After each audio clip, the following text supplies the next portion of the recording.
A service of KIBMradio.com, the Internet's home for an all old-time radio.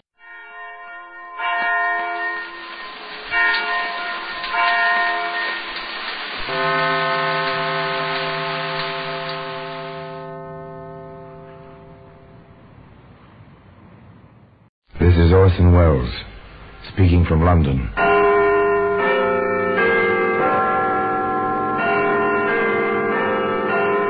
The Black Museum, the repository of death. Yes, here in the grim stone structure on the Thames, which houses Scotland Yard, is a warehouse of homicide, where everyday objects, a skillet, a screwdriver, a photograph, all are touched by murder.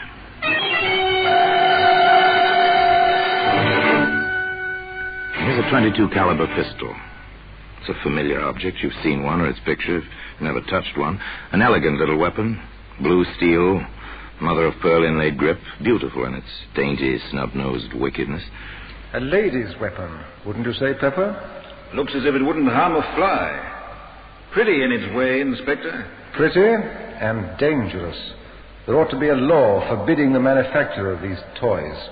Every one of them is capable of death. Well, today, this little blue .22 can be found among the exhibits in the Black Museum.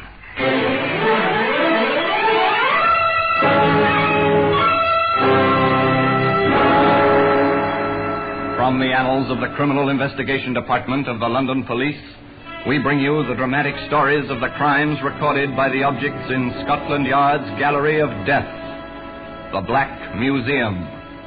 In just a moment, you will hear The Black Museum, starring Orson Welles.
Now, The Black Museum, starring Orson Welles.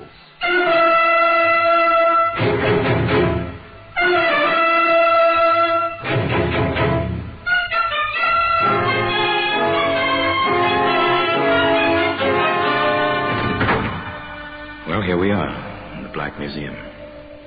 Scotland Yard's Museum of Murder. It's an impressive place. The kind of echoing awe which comes from a vaulted ceiling and somber lighting. Weird, fantastic, with a harsh, real fantasy that comes with murder. Here lies death, and so neatly. Each object placarded with a small white card labeled with black lettering, name, place, date, disposition of the case. Here's an odd-looking ashtray, soapstone. It's carved rather nicely with the crouching figure of a woman. Something decorative for your living room, but observe closely now the red-brown stain on the rim. Lift up the tray, hold it by the figure of the woman. Oh, yes, it's comfortable in your hand, and suddenly, this is a weapon. Ah, here we are, a little blue .22. Well, it's silent now. It was silent, too, during Vivian Davis's cocktail party in London's smart, sophisticated West End. In Vivian's quite chic apartment. It was not destined to be silent, though. Not very long. It's a nice place, Vivian's apartment, if you go for ultra-modern glass and metal combinations. Nice people, too. Well, nice looking, anyway. Young men are quite impeccable. The young ladies are lovely, lush, well aware of the well-put-together attractiveness. Oh, yes, these are the chic young people. Larry, darling, have you been watching Vivian and Donald? What else, sweet? They are at dagger points, aren't they? Well, frankly, Larry, if Viv has one more martini, she'll kill Donald with a look. An alcoholic look, at any rate. But why all the fuss and bother? If Donald wants to play, she ought to let him. I know at least 3 males who are perfectly willing to give Viv a time, really. Mm-hmm. Including yourself, Larry, my sweet? No, darling, I'm the 4th. But then why bother? A trifle strange, isn't it? The ultra-sophisticated, the over-civilized, and yet, beneath the polish, the same old jealousy that you can find in savages. Oh, yes, simple jealousy. For instance, at this moment, Vivian herself is approaching the chrome and plastic bar where Donald is mixing a drink. Donald, haven't you had enough? You're quite tight, you know. Am I? Really? I asked you, Donald, haven't you had enough? I don't believe I have. Will you have one, Dom? I've had enough, let me tell you. This is my party. You might be polite enough to pay some attention to me and a little less to that strawberry blonde. She's quite attractive in a leggy sort of way.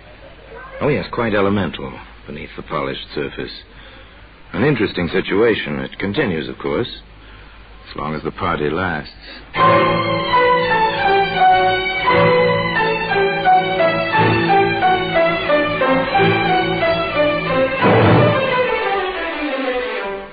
It continues, as a matter of fact, well past the end of the party, even to the moment when May and Larry are making their farewells.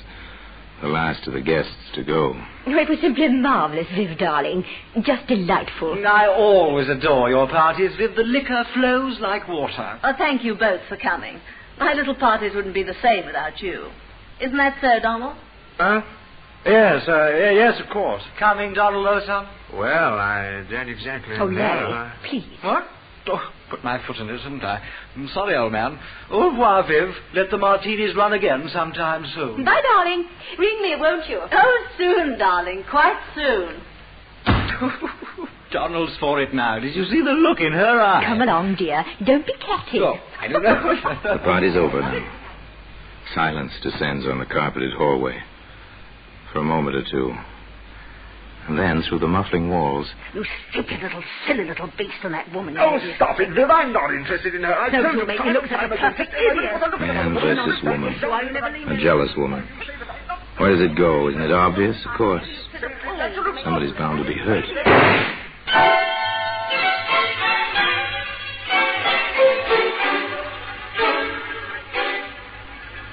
Inspector Summers and Detective Pepper arrived quickly from the yard. This seems to be the weapon, Inspector. A .22. Blue steel, mother-of-pearl grip. A lady's weapon, wouldn't you say, Pepper? Looks as if it wouldn't harm a fly. Pretty in its way, Inspector. Pretty and dangerous. There ought to be a law forbidding the manufacture of these toys. Every one of them is capable of death. Funny. What is? The body, out here, on the landing. Yes. Well, we'll find the reason for that shortly. Not much blood. 22s don't make much of a hole. Stay here, Pepper. I want the pathologist to see the body before it goes to the morgue.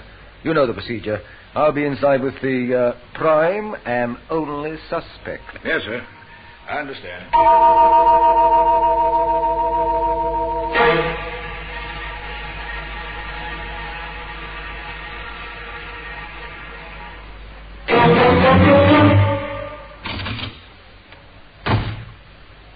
All right. Tell me how it happened. Don't you dare to talk to me like that. Take hold of yourself, Miss Davis. I need the answers to a few questions. I'll answer that. Don't you dare. That's my telephone. Yes? No. This is Inspector Summers of Scotland Yard. I see. I'm sorry, Lady Munsey, you can't speak to your daughter just now. Yes. She'll be coming down to the yard. You can come there if you wish. Goodbye. Now will you leave me alone? You know who my mother is. Which do you prefer, to answer my questions here or to come down to the yard? I refuse to answer anything. That won't look well in the report, miss. Oh, get out of here. Get out. Take now. hold of yourself, Miss Davis. I told you and told you. Donald and I were arguing. I suppose I grabbed the gun from under the pillow where I keep it. He tried to take it away from me. And next I knew there was a shot and he was mumbling something about a doctor. And then he was dead. Oh, now leave me alone. Leave me alone. Inspector Summers felt that further questioning was indicated. The location he chose was his own office at the yard. Where did you get the gun, Miss Davis? My husband gave it to me several years ago. Are you married? I was. I'm divorced. Inspector Summers thought of many questions. Where did you struggle over the gun? In the bedroom. I see. Why do you use linoleum for a floor covering in the bedroom? Oh, because it's easy to keep clean, and because it's chic, and because... Oh, what has that to do with Donald? I'm asking the questions, Miss Davis. Oh, yes, there were many, many questions. How long have you lived at that address? How long did you know Donald Martin?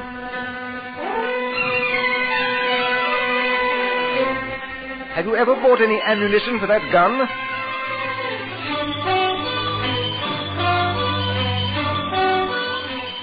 What were you quarreling about? It went on and on. And finally... Very well, Miss Davis. We shan't hold you. But don't leave London. And your mother is waiting for you. You better go home with her. We are sealing your apartment.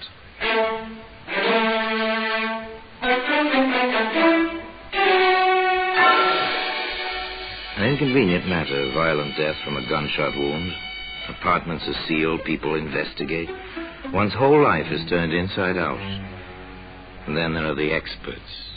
The scientific facts contradict some of Miss Davis's statements, Inspector. They do? For instance? There's no evidence of any scorching of the clothing round the bullet hole.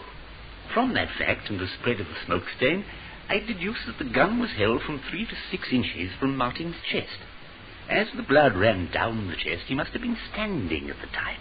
It would be practically impossible for him to hold the weapon himself in that position. Could he have clutched the barrel, say, in an attempt to take it away from Miss Davis? In that case, his fingers would be singed, or at least blackened. They're not.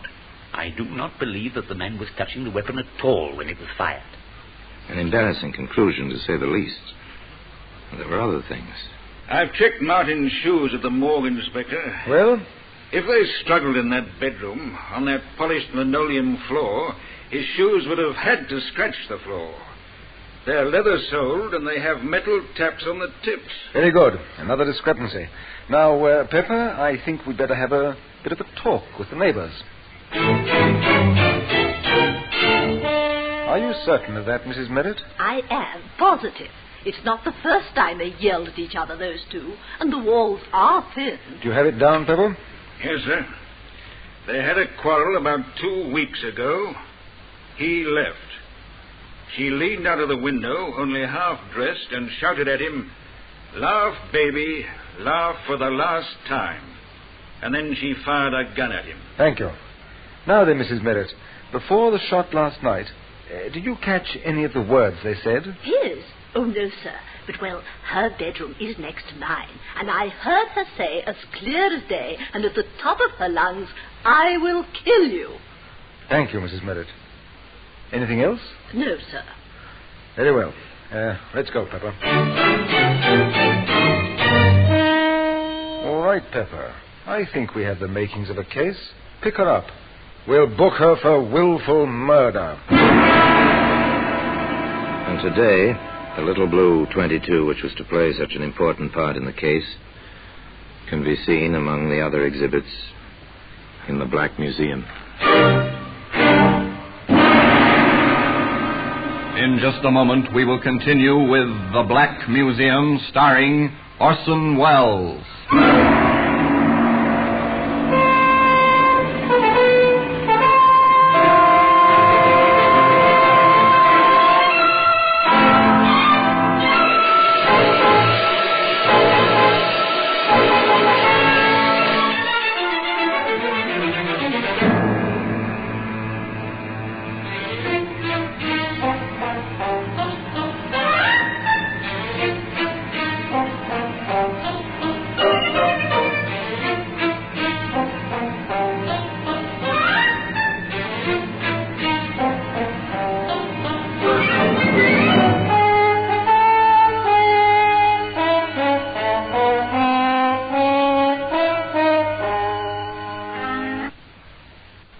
And now we continue with The Black Museum, starring Orson Welles.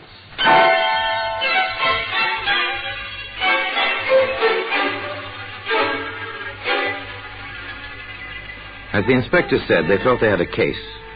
The evidence was piling up. Vivian Davis was arrested. Her defense counsel was a distinguished member of the bar. The prosecutor assigned was no less brilliant. But some of the conversation about the case was, well, a lot less brilliant. Why, if Larry and I had stayed, we might have seen the whole thing. And darling, those letters. Imagine leaving letters like that lying in your bureau drawer, where anyone might find them. And do you suppose the prosecution will use them for evidence? This is one trial I simply shall not miss. Let me say here and now, if May owns a gun, I'm walking out, and at once. But Viv always was unstable, you know. That's the kind who'll pull a gun on you when you least expect it. Not for me, old man. Not for me.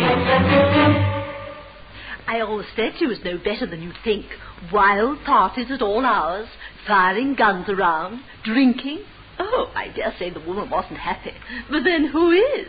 Now I ask you, who is? Poor Viv. I understand the food in prison is all starches. Seen the headlines? This is a juicy one, what? I'm to be a witness? You don't say. Really now? You don't say. They tried the case in public gossip long before it came to proper trial. And when the proper trial began, the courtroom was crowded naturally with bright young women and polished young men, the familiars of the defendant. This, however, failed to ruffle the solemnity of a British court. I shall permit no demonstrations. At the least lapse from proper decorum, I shall have the courtroom cleared. And that settled that. The trial proceeded. Vivian Davis, in simple black, sat in the dock between the two wardresses assigned to guard her. On the witness stand, the pathologist repeated his evidence and his conclusions with the prosecution. There was no cross-examination. With Inspector Summers, it was another matter. Inspector, you heard the prison doctor testify that when Miss Davis was admitted to the prison after her arrest, he found bruises on her arms and on one thigh. Yes, sir. And that such bruises might have been sustained in a struggle. Yes, sir. Very well. Now then, in your experience, have you found that when one person handles a gun, that person's fingerprints are usually found on the weapon? That has been my experience. However, if two parties struggled for possession of a certain weapon, would there be fingerprints? In most cases, no, sir. They tend to smudge or eliminate each other's prints. This weapon, which you've identified and which has been entered in evidence as Exhibit A, did you find this weapon at the scene of the alleged crime? I did. Did you examine it carefully? I did. Did you have it tested for fingerprints? I did. Did you find any? Yes, sir. How many sets? Only one set of prints were on that gun. Whose were they, Inspector? Now tell the jury, please, whose fingerprints were on that gun? Only my own. One more point, Inspector. You stated that you found a bullet in the wall of the bedroom, correct? Yes, sir. Have you any reason to believe this bullet was fired on the night of the alleged crime? It could have been fired at any time, I suppose. Thank you, Inspector. That's all. Mrs. Merritt, the eager next-door neighbor, had her proverbial day in court. Yes, sir. Just as I told the inspector, she screamed at him, hanging out of the window only half-dressed, and then she fired a shot at him. Counsel for the defense spent little time in the cross-examination of Mrs. Merritt. Madam, did you actually see Miss Davis fire a pistol or gun of some sort at the deceased? I heard the shot after she yelled at him. You said she was only half-dressed at the time. Is that correct? Yes, sir. Then you must have seen her. Well, I took one look, and after that I only listened. Why? Why, Mrs. Merritt? When a woman is in her condition, no other woman cares to watch her. I see. This is your opinion. It certainly is. Your Lordship, I respectfully request that the answers to the last two questions be stricken from the record as constituting an opinion and not evidence. Further, on the grounds that opinions are not warranted, as the witness is not qualified as an expert. Well... The The clerk will strike the last two answers from the record, and the jury is instructed to ignore the testimony. Proceed. No further questions. Thank you, Mrs. Merritt. Back and forth, the battle raged, a battle for a woman's life. The case for the Crown was ably presented. The defense, by cross-examination, by objections in the record, sought to upset testimony to establish points which could be played upon later, the climax of the trial, when Vivian Davis herself took the stand in her own defense. Now, Miss Davis, you understand the seriousness of this situation. Of course. I refer to the testimony that you once fired a gun at Donald Martin from your bedroom window. Is this true? No, it's not true. What did happen that evening? He'd come to see me. He'd asked me for money to pay a gambling debt, and I refused. We quarreled, and he left. I was furious, and I called to him from my window. Then I went back into the room and fired one shot to make him think I'd killed myself. What happened then? Oh, Donald... Mr. Martin came rushing back, and we were friends again. Miss Davis, have you ever pointed a weapon at Mr. Martin? No, never. Have you wanted to? No, never.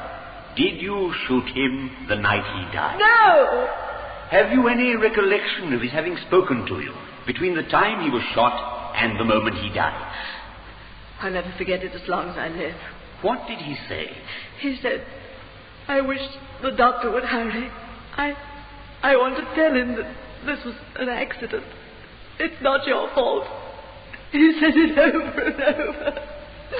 And then he was dead. Thank you, Davis. Your witness. Pull yourselves together, Miss Davis. Yes, sir. Very well. I submit, Miss Davis, that the truth of your first public quarrel is, as it was stated by a previous witness, that you did fire out of your window at Mr. Martin. Oh, no, never. I fired in the room. I wanted to frighten him. Miss Davis, is this your pistol? Yes. Is this the weapon which killed Mr. Martin? Yes. And on the night this gun, your gun, killed Mr. Martin, you had a quarrel, a second quarrel. Yes. You were, to put it simply, jealous of his behavior with other women. Oh, I was so jealous I threatened to kill myself. You threatened to kill yourself? Yes.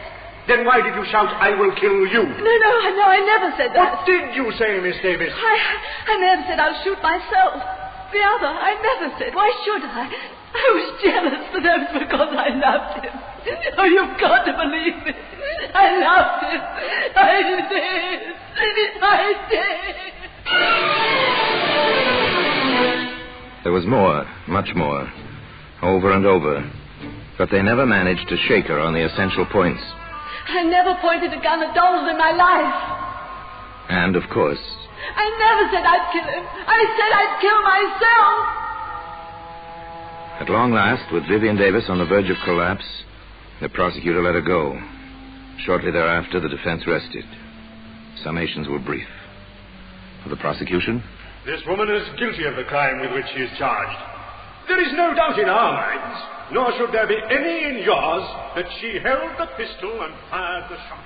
For the defense, it is clear that no woman kills the man she loves, despite the violence of their quarrels.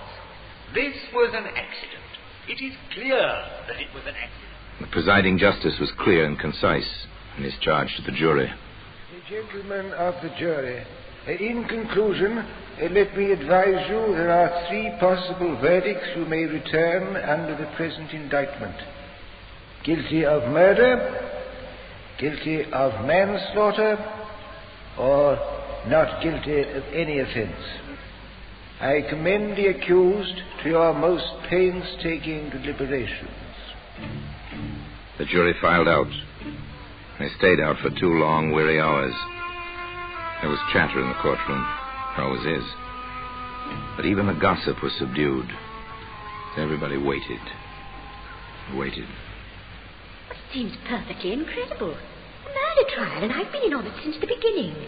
I do hope the judge wasn't as much against her as he seemed to be. It was really too exciting for words. I've had more dinner invitations because I know Viv. Oh, well, after all, the poor girl might be hanged, you know. grisly thought. Well, for my part, even if she gets off, there'll be one advantage. She'll never be my neighbour again, and that will be an improvement, I'd say. And at long last, the waiting was over. The prisoner arose in the dock, at the judge's request. The foreman of the jury faced the prisoner in the court. The age-old formula was intoned by the clerk. Members of the jury, have you agreed upon a verdict? We have. Do you find the prisoner guilty or not guilty of murder? Not guilty. Do you find the prisoner guilty or not guilty of manslaughter? Not guilty. Yet, despite that verdict, the little blue 22 can be seen today among the exhibits in the Black Museum.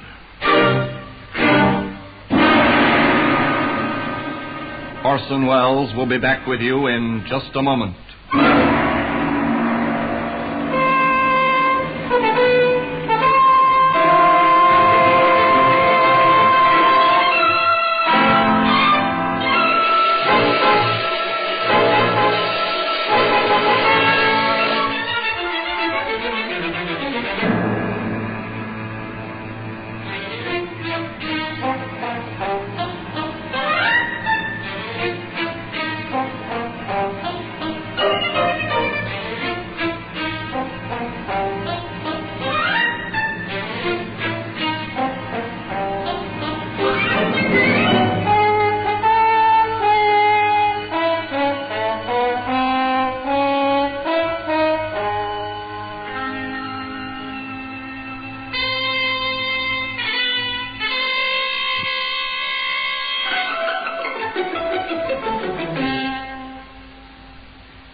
Now here in person is Orson Welles. Yes, they let Vivian Davis go free. In many minds, the question was, and still is, did Vivian Davis get away with murder? Frankly, I don't believe anyone gets away with murder. Murder stays with a killer, twisting mind and heart and soul, even in the unsuspected and therefore unsolved cases. Where Vivian Davis was concerned, perhaps the real crime was insecurity and the kind of violent jealousy that grows from fear. I don't know. That's for the psychologists, not for you and I to decide. Meanwhile, the little blue 22 remains in its customary place in Scotland Yard, in the Black Museum. And now, until we meet again next time, in the same place, and I tell you another story about the Black Museum, I remain, as always, obediently yours.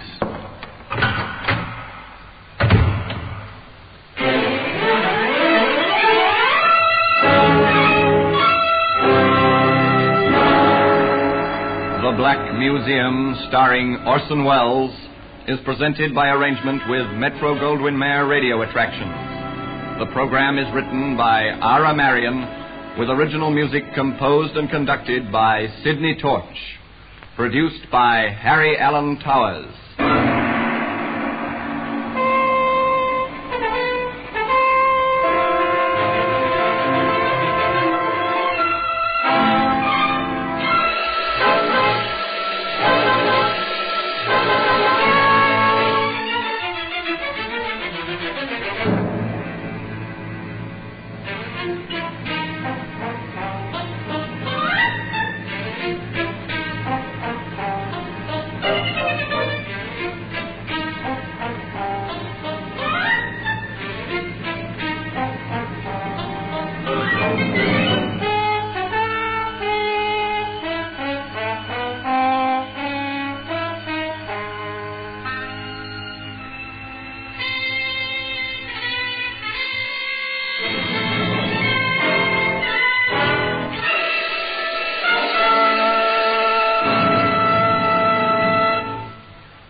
This is Orson Welles, speaking from London.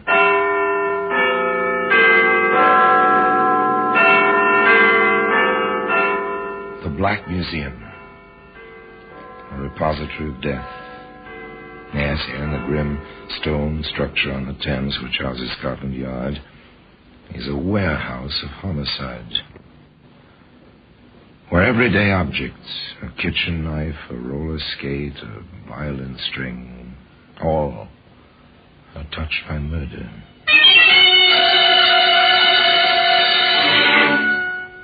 There's a 32 caliber bullet. It's a familiar object. Brass cartridge case, snub-leaden nose. Not very pretty to look at. Interesting, this bullet, Sergeant. Notice the back of the cartridge case? Yes, sir. It's for a centre-fire weapon. The firing pin of the pistol must strike the centre of the cartridge. Right. But the weapon in which we found this bullet was a rimfire revolver. The firing pin could strike only the edge of the cartridge. That little fact, Sergeant, saved at least one life, I'd say.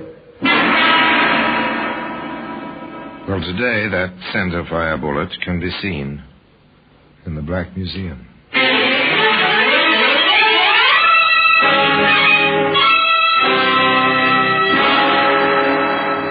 From the annals of the Criminal Investigation Department of the London Police, we bring you the dramatic stories of the crimes recorded by the objects in Scotland Yard's Gallery of Death, the Black Museum.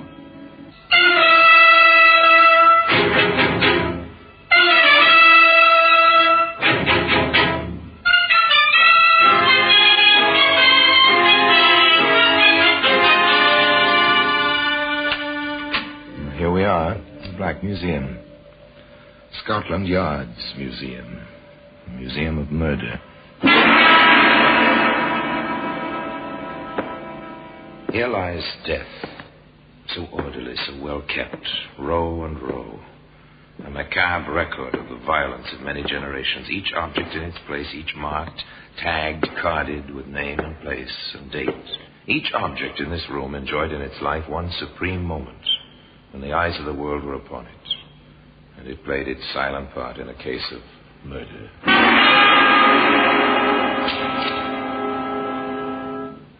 And here we are. Here's a jeweled ring, fit for a princess, but born of a mind like the Borgias. Press the jewel, so, and a tiny point licks out, a fang, dripping death. Shake hands with your enemy. Shortly thereafter, he dies. A bathtub. Yes, a bathtub. White, smooth, shining in the dimness. Once a man floated face down in this tub.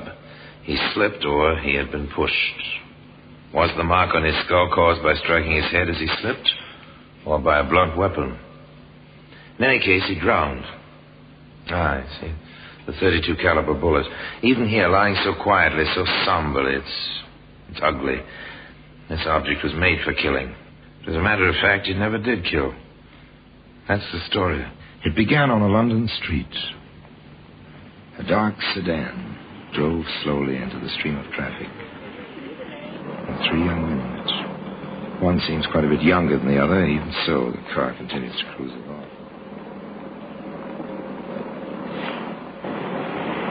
You got everything straight, Rod? Sure. Do you think I'm a goon? You just want to be sure, kid. That's all. Now, what did we tell you? I'll stay in the car till you wigwag it's all clear. Then I'll go in with you. Hey, there's a chance to park the old bus. Kiki? Watch the fenders now. Wouldn't want nobody to ask for your license at a time like this, eh? Matty, Sure, Jack, sure. Just kidding him, that's all. What's the matter? You edgy? cold as ice, that's me. Yeah, ice is what we're going to get. All set. Let's go.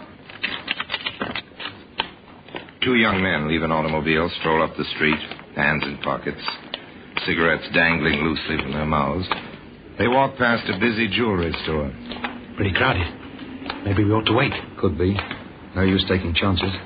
They stroll a few steps farther on. They turn, start back, quite casually. Hey, what's the kid doing? The guy's going into the store. Come on. That goon must have thought we made the signal. Got your gun? What else? Slow down now. Here we go. Rod, what's the idea? You wigwag, didn't you? Never mind. Let's do it. Right. All right, everybody. This is a hold-up. Over against that wall. Everybody. These guns are loaded. No! You don't take my son! No! Shut up, you. Quiet. Anybody talks, I'll give it to him. Rod, grab the junk on the counters. You there! Stand still! Drop the button. Rod, the car. Start the engine. Ready, straight. Not there! Please! Please! Hey, in that store! Matty, Jack, the truck. It's double parked.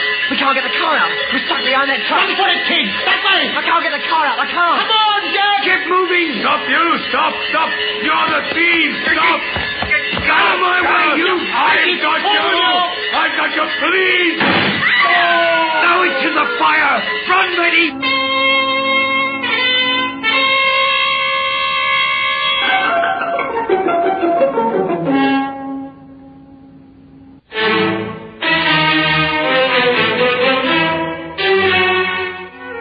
A man lay dead on the sidewalk. The crowd milled around him. The black sedan stayed in its place. 3 young men disappeared in the teeming streets, disappeared completely and utterly. A few hours later, in a quiet office in Scotland Yard, Inspector Bowers and Detective Sergeant Wood looked at what they had. Not very much of anything, have we, Sergeant? No, sir. Descriptions which could be any of 100 men and 2 bullets. A 45 bullet from the woodwork in the jewellery store, and a 32 which killed that fellow. With no guns to go with them. Well, if those boys were smart at all, they'd ditch the guns. Funny, you'd expect a lot more shooting in a thing like that. They were conserving ammunition. Oh, well, I don't know. Circularize the descriptions, what there is of them, and that's about all for the moment. Yes, sir. 3 men, youngish, white handkerchiefs over. And that was all.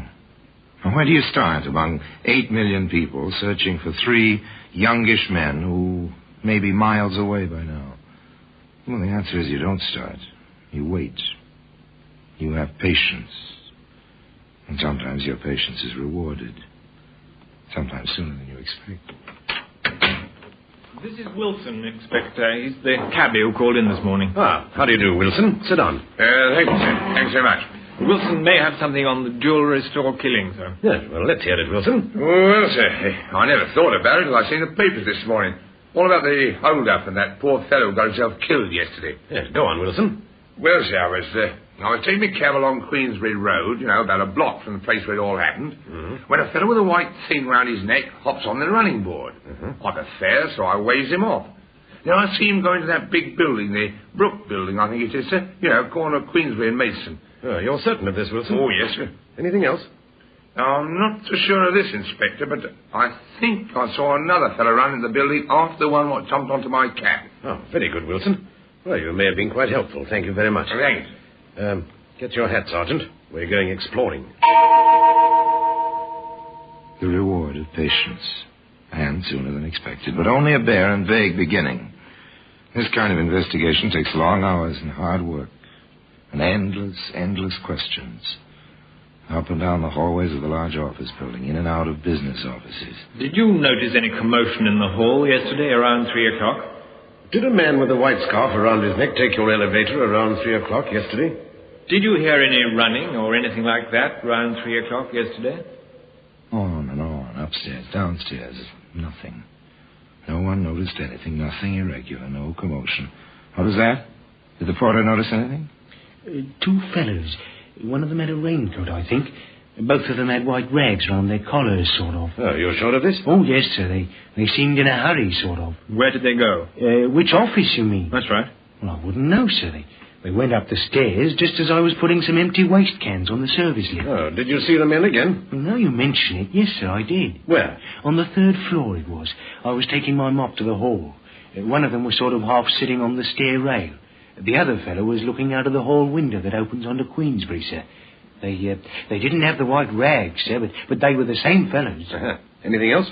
No, sir, not that I remember. Oh, Bob Saunders might know something, Inspector. Oh, who's this Saunders? Well, he drives a van, sir. Been making deliveries to this place every afternoon for years. Ah, thank you. Right, well, let's go, Sergeant. Maybe Mr. Saunders does know something. We have your address. They reached the street outside, just as a large, rather decrepit truck, driven by an equally decrepit elderly man, pulled up to the curbstone. You, Pop Saunders? That's me. Who are you? Sergeant Wood, Scotland Yard. This is Inspector Bowers. Yes? Have I done something? No, but you may have seen something that'll help us. Yes, sir. Were you here at this time yesterday? Yes, sir. I'm always here. This time of day. Well, did you notice anyone with a white scarf go into the building? Running, perhaps? Oh, those 2. Yes, sir, I did. Funny thing, they seemed in such a hurry. One of them had a raincoat. They came out later. No scarves and no raincoat.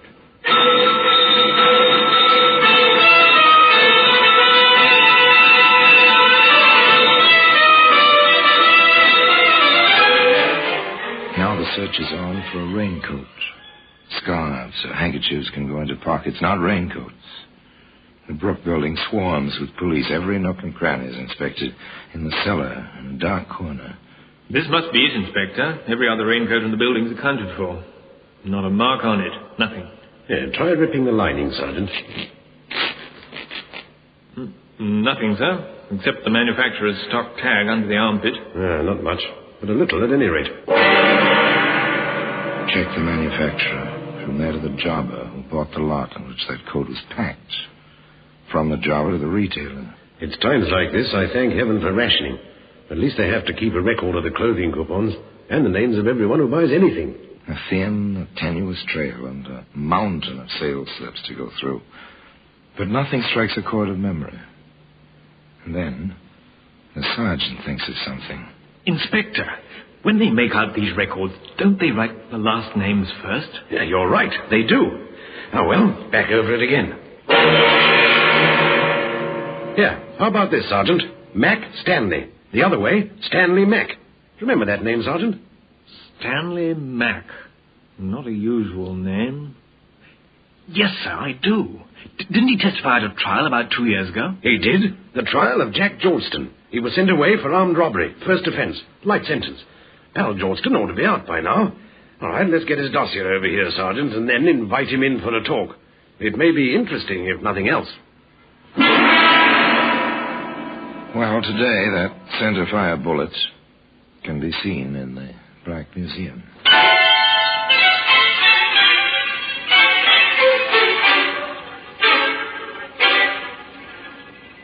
It was a long chance. One man buys a raincoat. This man happens to be a witness at another man's trial. The defendant is sent to prison for armed robbery under circumstances similar to the case under investigation. The inspector in charge sends for the convicted man's dossier and finds. Well, so Jack Georgeston was released from prison 6 days before the Queensbury killing. Well, let's have the young man into the yard, shall we, Sergeant? You'll be able to find him easily enough, I think. If not, we can suspect flight because of guilt, can't we? Send a pick-up order out for him. Jack Georgeston was found. Found quite easily in London. Look, you haven't that thing on me, Inspector, and you know it. Maybe, maybe not. Sergeant, show Mr. Georgeston the garment. Here it is, Georgeston. Do you recognize it? There's a million raincoats like that. Yeah, but not bought by Stanley Mac. That coat. You know it? Yeah. Yeah, I didn't have nothing against the rain last week when I got out. So Stan gave me the coat. Oh, where did you lose it? I didn't lose it. I never lost nothing. Except a little time recently. Yeah, we know about that. I figured you did. Keep a civil tongue in your head, Georgeston, understand? Okay. Okay, I said. Well, now, since you didn't lose this raincoat, how is it that we found it? I loaned it to a fella. How should I know what he did with it? Oh, who had it? I don't remember. No. You receive a raincoat as a gift against the rain. Within a matter of days, you loan it to someone, but you don't remember to whom. That's right. I don't remember. You try him, Sergeant. Yes, sir. Speak up, man. Who had that coat? I don't remember. Well, maybe I can refresh your memory. The coat's hooked up with a murder. Now, who had it? I don't remember. I don't remember. That was the refrain. I don't remember. How could they make him remember? Finally, they let him go. There was nothing to hold him on. But Inspector Bowers said, I want a tail on him, Sergeant. 24 hours a day. We'll pick up his friends one by one and see where he leads us. One of those friends was a boy named Rodney Hamilton. Let me alone. I never did nothing. How old are you, Hamilton? 17, and you got no right. Well, we happen to know that you've been away to a reform school, Hamilton. You were caught snatching ladies' purses 2 years ago. So what? I did me time. You don't keep very good company, son. Georgeston has been out of prison about a week. Well, we like each other. I'll pick my own friends. Where were you day before yesterday, about 2:30 in the afternoon? Home, in bed. Ah, sleeping late, huh? I was sick. Had a fever. We can check that, you know. Go ahead, check it. I was at home in bed. All afternoon, all morning, and all night. I was sick. Yes, we know. You said that before. Now, look here. But it didn't do any good. The boy was obviously afraid. But whether of the police or of the men he knew, it was impossible to tell. Still, the patience of Scotland Yard was rewarded once again. A report came in from detectives assigned to follow both Georgetown and Hamilton that they'd been present at a party in a bar given by a third young man named Matty Canvas. Dossier on Canvas, Inspector. Ah, thank you. So, nice lad. Stole a car when he was 11. Convicted, assault with intent to rob. Convicted, jewel robbery. Convicted, armed robbery and assault. Nice little trio, our three friends, aren't they, Sergeant? Not exactly. Do you want Canvas brought in, sir? Yes, do that. Oh, and, Sergeant, bring the other two along, but keep them separated. Don't let any one of them know that we have the other two.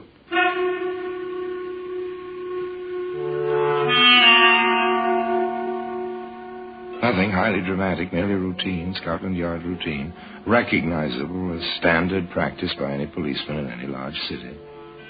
Bring him in for questioning. But it always helps to have a few facts on which to base the questions. With this in mind, and knowing their underworld, Inspector Bowers and Sergeant Wood repaired to that certain bar where Matty Canvas held parties for his friends.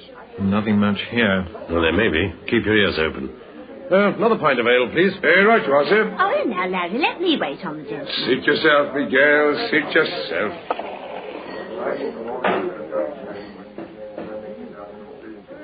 Oh, well, down the hatch. Right.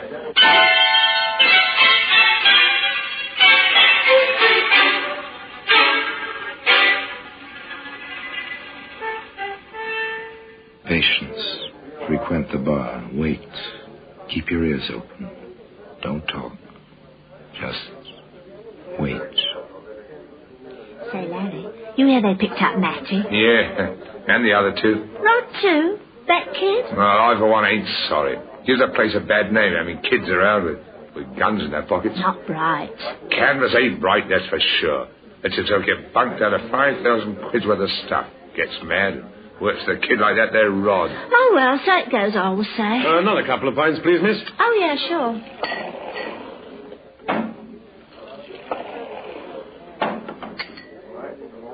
There you are. Do you know a lad named Canvas? Me? I don't know nobody. How about a kid named Hamilton? You think I'll keep track of everybody comes in here? Yeah, that would be difficult. I thought I heard you mention Mr. Canvas by name. So did my friend here. Then you thought wrong. We don't encourage conversation with the elder. No, I don't suppose you do. Care to have a drink on us? I'm not certain that I drinks with cops, mister.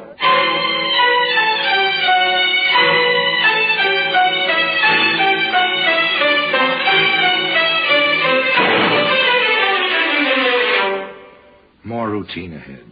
More routine for the inspector and the sergeant after they left the bar. They checked descriptions of the men seen at hold-ups and robberies prior by some months to the tragedy in Queensbury Street. In one case, a description tallied with Matty Canvas. Mr. Canvas was invited out of his cell and into the inspector's office. All right, Canvas. You've been identified on the Davis job. You'll do a good long stretch for that. You may as well tell us what you know about the Queensbury shooting. I don't know nothing.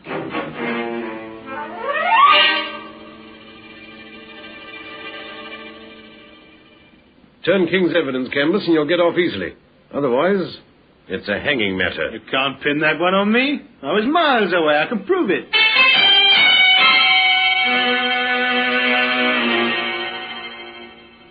Well, suppose I told you the kid's been talking his head off. Rod? Talk? Not in your life. He's too scared somebody will cut his liver out. Oh, all right, Canvas, if that's the way you want it. Take him back, Sergeant. We'll give him plenty of time to think. No luck with Georgetown either. But the kid, there was a chance he'd break. Just a chance.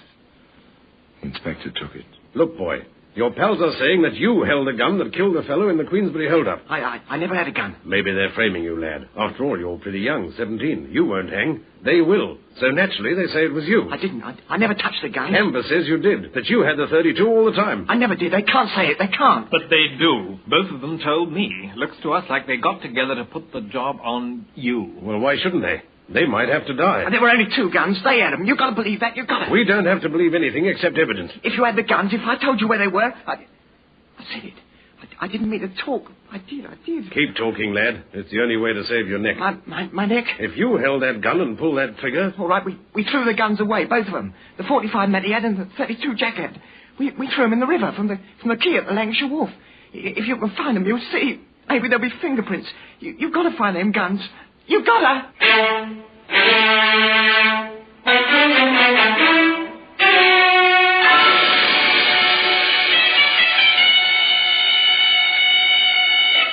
Ballistic report, Inspector. The 45 fired the bullet we found in the woodwork. The 32 killed the man in the street. And it's funny, half the cartridges in the 32 were rimfire. The other half was centerfire. Those didn't go off. If they had, chances are there'd have been a lot more murder. And today, if you're interested, you can find that centerfire bullet in a place of honor in the Black Museum.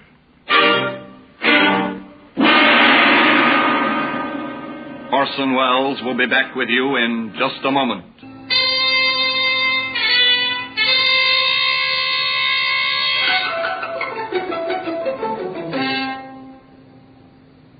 It's an accepted fact in police work that 80% of the occupants of our prison either were taught there or taught themselves there.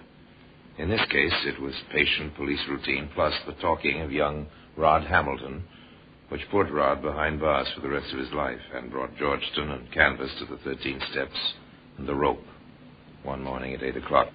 There's a postscript to this story. The use of a gun by an English criminal is rare. Nor in England do the police go armed in their normal course of duty. The Hamilton case was one of the more obvious symptoms of a post-war disease of violence. The death of Georgeston and Canvas was not without its effect on this disease.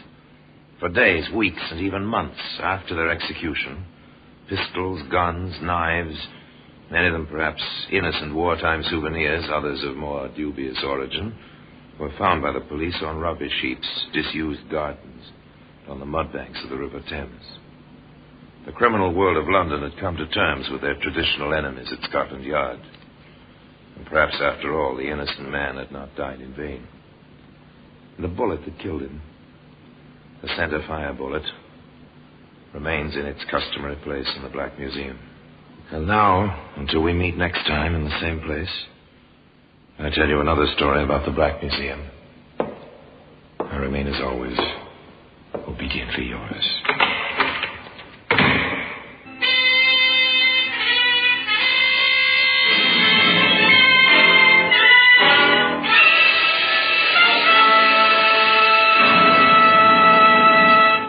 This is Orson Welles, speaking from London.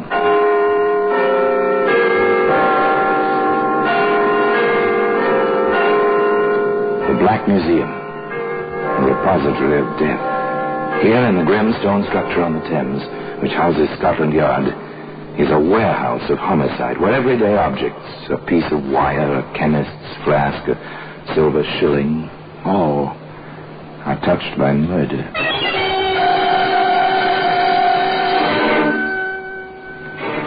Here's a bathtub. It's a familiar object. This is an old-fashioned one, a ball and claw-footed bathtub without plumbing connections. It's kind our fathers and mothers knew about. Into this they poured the Saturday night water by hand. Some liked it cool. Others liked it hot. There we are, dear. Is that hot enough? If you think so, darling. Oh, you're the sweetest. I wonder how I had the luck to marry you. Part of my job, dear, taking care of you. And one day soon we shall have a tub with taps.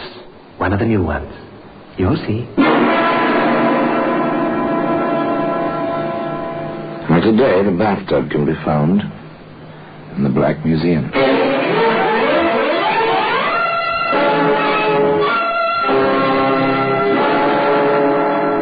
From the annals of the Criminal Investigation Department of the London Police, we bring you the dramatic stories of the crimes recorded by the objects in Scotland Yard's Gallery of Death, the Black Museum. In just a moment, you will hear The Black Museum, starring Orson Welles.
Black Museum, starring Orson Welles.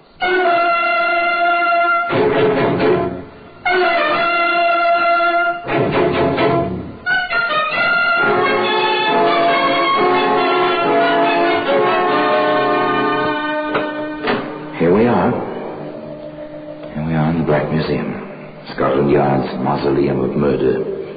Here lies death.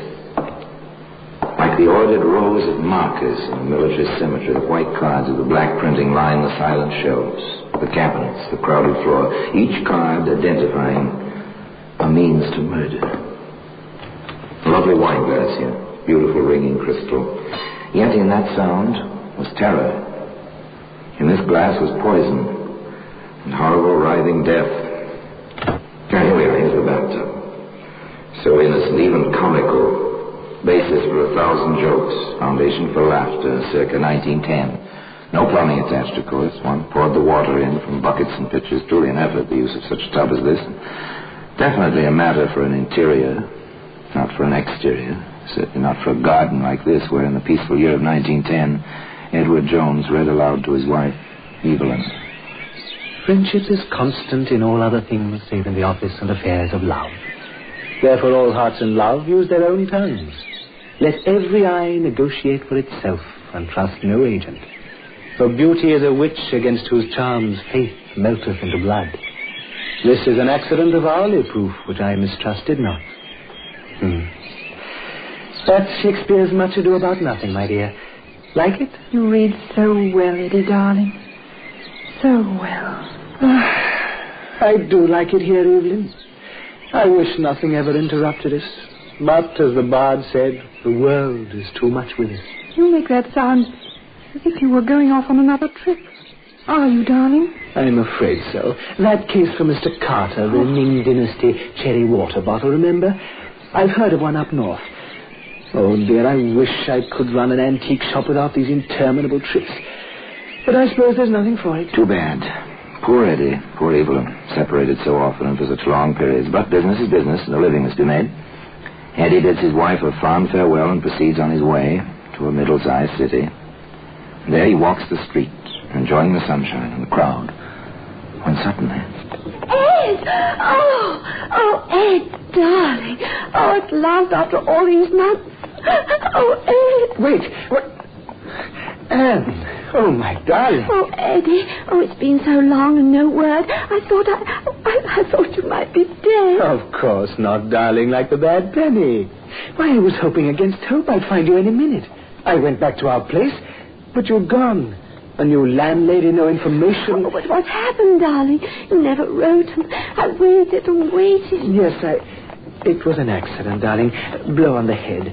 Amnesia. Only a few days ago, I came back to myself. Oh, my poor darling. No matter, darling Annie. We are back together. Once again, we are husband and wife. So that's the little game, is it? A wife in every city, is it? Well, now, Mr. Edward Jones, what's the idea? What can this get you, besides a heap of trouble and stiff prison sentence? What can it get you? There we are, Anne, my dear. I signed mine. Now you sign yours. You see? Ladies are first, except in getting off trolley cars or signing wills. Oh, Eddie, you are sweet. There we are. Now, heaven forbid, anything happens to you, all you have is mine, and vice versa, if anything should happen to me. Heaven forbid, Anne, my dear. Well, apparently it can get you plenty. If your wife has plenty, and Anne was, well, decently off with an easy income from her father's estate, although she was not allowed to touch the principal. However, there was a proviso concerning her husband's rights. If and when. I'm horribly upset about it, Doctor. Here she is, apparently in perfect health. She has an awful fit, and all she remembers about it is a slight headache. She's my wife, Doctor. These things happen, Mr. Jameson, I can assure you. Oh. So Eddie Jones is Eddie Jemison hereabouts. Ah, it's interesting. Nothing. I found absolutely nothing physiologically wrong with Mrs. Jameson. She's in perfect physical health. Now then. But how can I be, Doctor, when I have these terrible fits? There are such things even we doctors don't know yet, my dear, such as the reaction of the human mind to great stress. And you've been through such stress with Mr. Jameson missing so long. But what can we do about it, Dr. Margetson? Oh, just rest, relaxation, quiet, peace. Most important, relaxation. Now I'll prescribe a mild sedative each night before sleeping. He's so simple, so easy, so diabolical, and so considerate. No, Anne, darling, you mustn't even fetch your own bathwater. There we are, almost full, and nice and warm. Just like to relax in, just as the doctor ordered. Oh, Eddie, I don't know why you do all this for me. I don't do half as much for you. You do, darling, just by being. You know that, don't you? No, I say it 100 times a day. Eddie, you're sweet. All right, my dear. Now step in. I'll help you. Take care. The water may be hot, and the tub may be slippery. There we are, dear. That hot enough? If you think so, darling. Oh, you're the sweetest. Oh, I wonder how I had the luck to marry you. Part of my job, dear. Taking care of you. And one day soon we shall have a tub with taps. One of the new ones. You'll see. Ready to sit down, darling? Mm-hmm.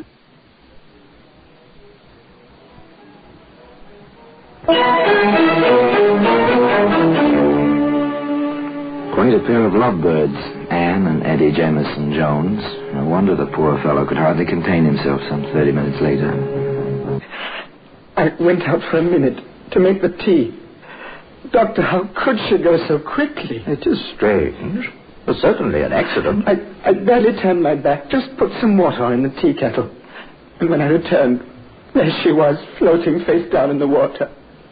Doctor, can't you help her? Calm yourself, my boy. Your wife is past help now.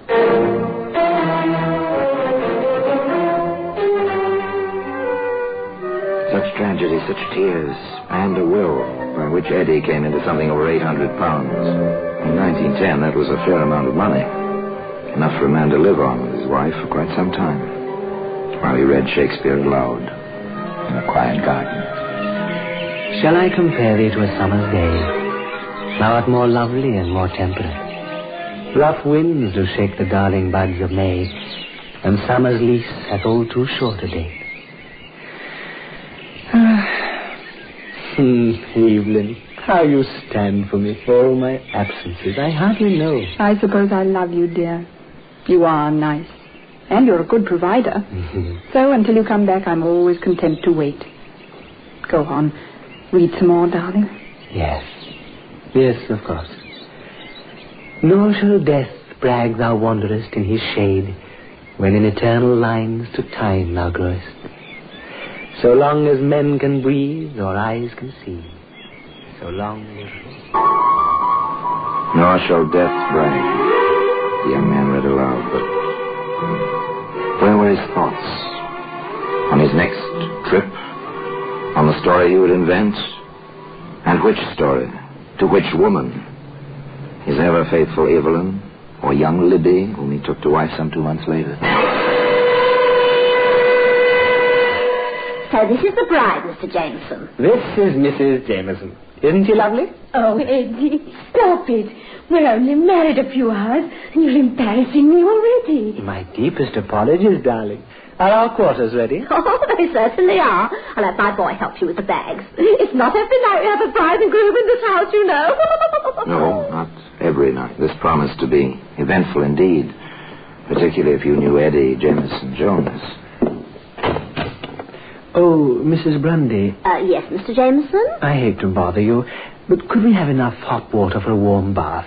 My wife hasn't been well. Some kind of spell. Almost a fit. Took her to a doctor yesterday. Oh, dear. And so young she is. Nothing serious. Just needs relaxation. That's what the doctor said. She insisted on going through with the wedding, even though I thought it might be better to postpone it. So a good warm bath. Nothing quite so relaxing, is there? I'll set the fire going right away. You have all... Oh, yes. Aria da capo. Repeat the theme, this time with a variation. And the variation was a bag of tomatoes.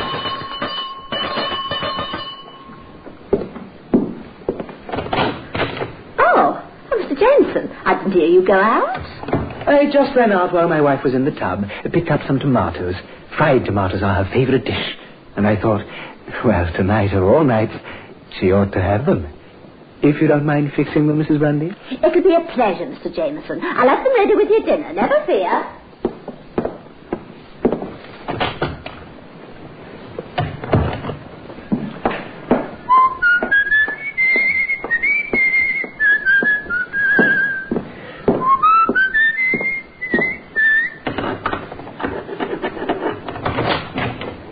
It's me, Libby, darling. I'm back. Libby! Libby, are you there?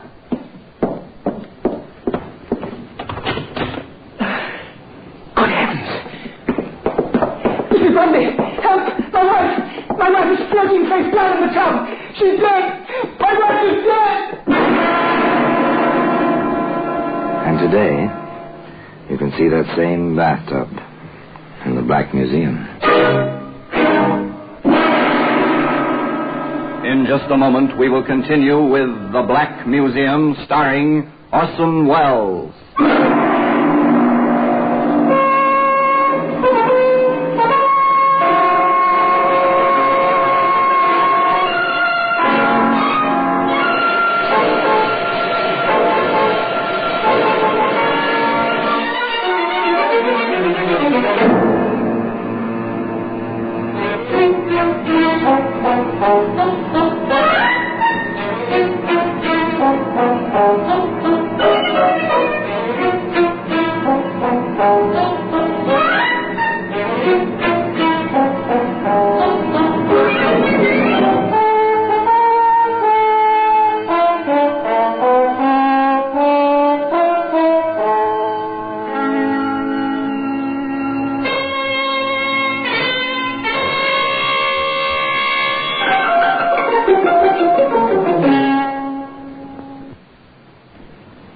And now we continue with The Black Museum, starring Orson Welles.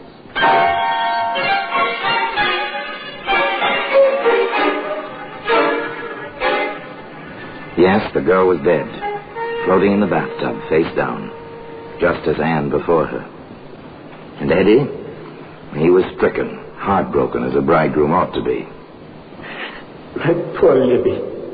To die alone like that on her wedding night. So good, so sweet, so eager for life, and so in love with me. Even insured her life for me just before we married, as if she had a premonition almost. £750 insurance is a comfortable sum. Man and his wife can live in their garden quite decently with a sum like that for quite a few months in 1910. But it seems one can grow a trifle bored, even with a garden and Shakespeare. How do you feel now, dear? A slight headache, that's all. It'll go away. Evelyn, you've got to go back to the doctor or find a new doctor. A slight headache, that's how your fit started yesterday. No, he's not trying the same thing again. But he seems to be.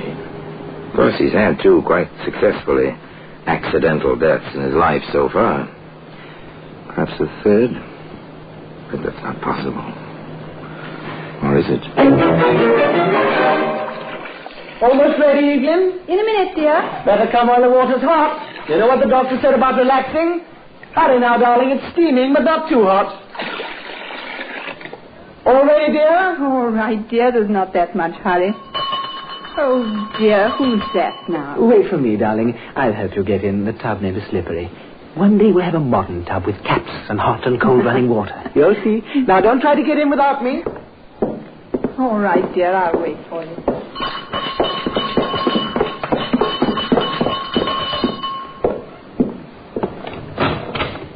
Yes? Are you Edward Jones? I am. We're police officers from Scotland Yard. We have a warrant for your arrest. The charge is murder. I must warn you that anything you say will be taken down in writing and used in evidence. Please come quietly. No, Evelyn Jones never took that bath. She never had another fit, either. Though she sat in the courtroom for the entire trial. The trial of the Crown versus Edward Jones, also known as Edward Jemison.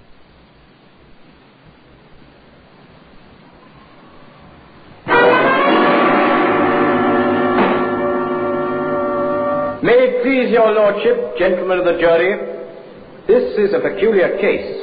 No one saw this man commit the crime of which he stands accused.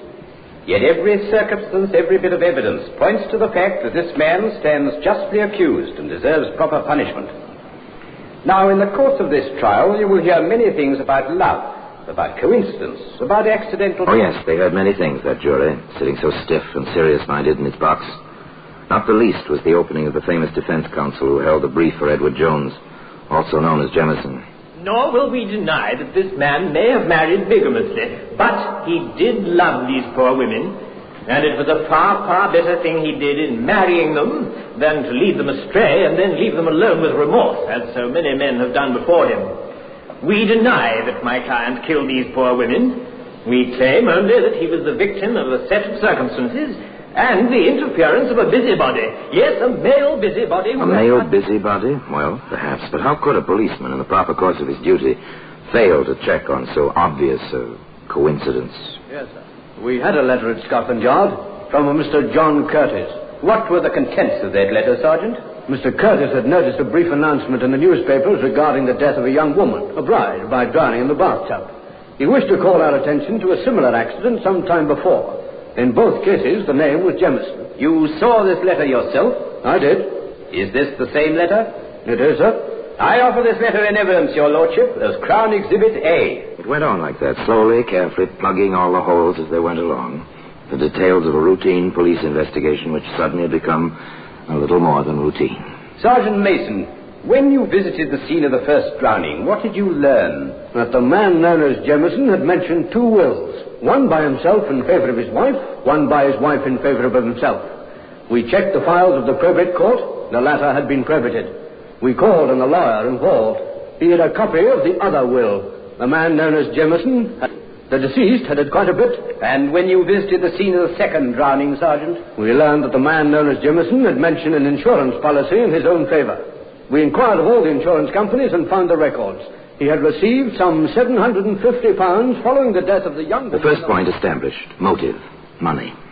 Over 800 from Anne. 750 from Libby. Almost £2,000 in all. That's a substantial motive. The questioning of Sergeant Mason went on. Now, in the matter of tracing this man Jameson, what did you do? Just routine, sir. We checked the mailing address at the insurance company and found it to be the same as the house where the second woman had died. There, we discovered a forwarding address, a postal box. We covered that box. I watched it myself, sir. And when this man known as Jemison came to open it, I followed him. He went first to an antique shop, then to his home. Having located him, I made some quiet inquiries and learned that he was known as Edward Jones. Now, that evening, having communicated with Inspector Wilson at the yard and having received a proper warrant, we placed him under arrest. Very good, Sergeant. Now then, when you called upon Edward Jones, what did you find? The woman who claimed to be his proper wife was waiting upstairs, sir, for him to help her into a hot bath. One further question, Sergeant. Is the man you arrested in this courtroom now? Yes, sir. He is the prisoner in the dock, sir. Thank you, Sergeant. Thank you very much. Oh, they'd been very thorough, all right. They had almost everything. They called Dr. Margetson, for instance. Dr. Margetson, when you first saw Anne Jameson, what was her complaint? That she'd been having fits and not remembering them. Did she tell you this herself? No, her husband did. He was quite insistent on it. Did you find any symptoms of illness, sir? I examined the woman very thoroughly. I found nothing. But that situation is not uncommon in certain types of epilepsy. Now then, Doctor, when you were called to the house on the evening of June the 3rd last, what did you find? The woman I had examined was floating face down in the warm bath and quite dead. The husband was extremely hysterical. I treated him for shock. Did you sign this death certificate? Yes, that's my signature. What is certified as the cause of death? Accidental drowning. We offer this certificate in evidence as Crown... They had the landlady who knew Libby Jemison, too. She testified, simply. Oh, yes, sir. He moaned about the insurance policy. Cried all night, he did.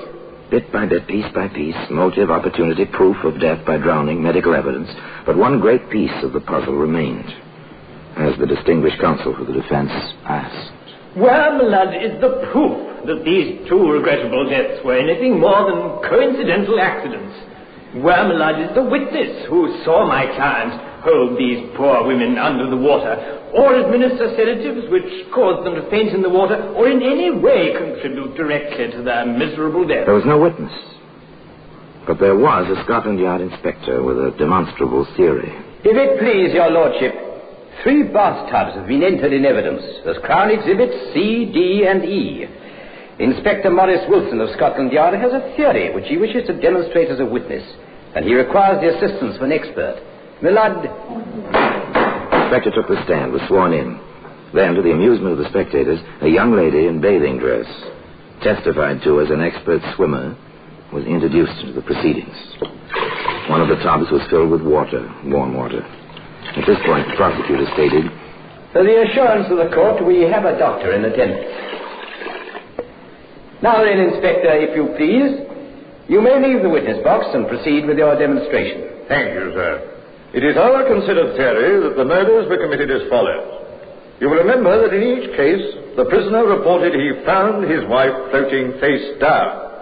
It is reasonable to assume that had the women fainted while sitting or lying in the tubs, they would have been found floating face up. With this in mind, it occurred to us that with the prisoner's insistence on helping his wife into the tub, the procedure was something like this. May I, young lady? Of course, Inspector. Notice she is standing in the water. Now, prepare to sit down, please. Observe that she bends forward, grasps the side of the bathtub. I seize her ankles thus, and she falls forward on her face. Doctor, please, Inspector, get her out of that tub. The girl's unconscious. Get her out before her lungs fill and she drowns. Some hours later, the jury reported. We have reached a verdict, my lord. We find the prisoner guilty of willful and premeditated murder. Well, that same bathtub is where you'd expect to find it today. In the Black Museum. Orson Welles will be back with you in just a moment.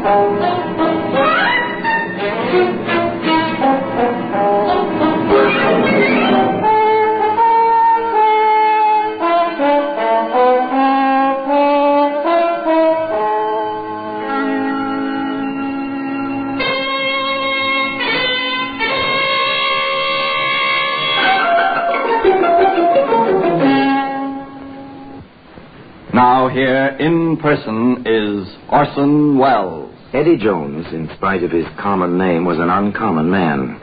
Some said he was quite mad. His own defense counsel stated later that when Eddie looked at him with his piercing stare, he felt as if the prisoner were trying to hypnotize him. This, of course, we'll never know. We can only wonder if those poor women were truly hypnotized by Eddie's eyes or merely by his charm and personality. In any case, one woman did not succumb to that charm for long. She was Eddie's real wife, the predecessor of Evelyn. This woman was swindled by Eddie, but found him out and sent him to prison for 2 years. Eddie swore to kill her. She fled to Canada when Eddie left prison that time. But she came back to England and was in the courts the day Eddie Jones was sentenced to hang.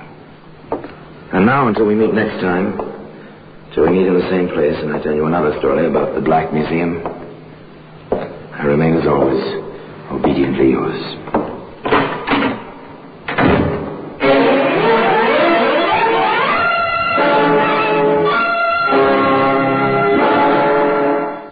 This is Orson Welles, speaking from London.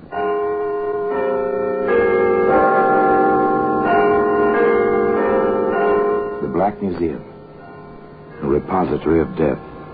Here in the grim stone structure on the Thames which houses Scotland Yard is a warehouse of homicide, where everyday objects, a package of cigarettes, a length of string, a linen napkin, all are touched by murder. There's a Gladstone Bag. It's a familiar object. Every railroad train carries several, inevitably useful, compact, and expandable. They always hold more than they seem. Perfect for vacation. Perfect also for If you look inside, Inspector, just pry the two halves apart at one end, as I did. Yes, I see. Odd objects to have in a valise. Not if one had every intention of disposing of them, Inspector. Today, that Gladstone bag can be seen in the Black Museum.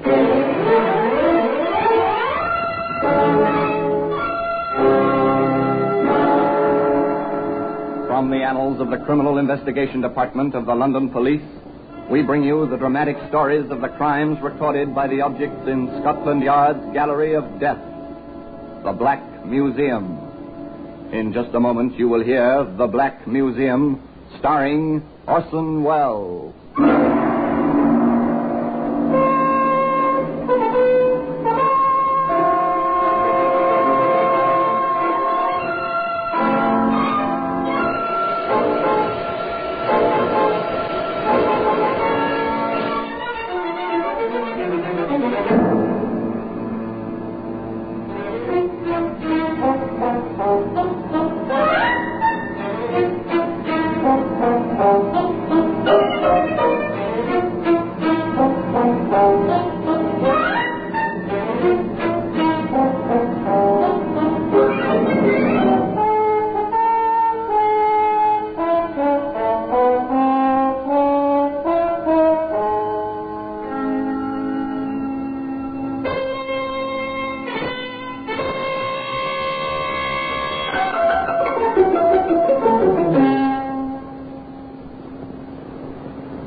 Now, The Black Museum, starring Orson Welles.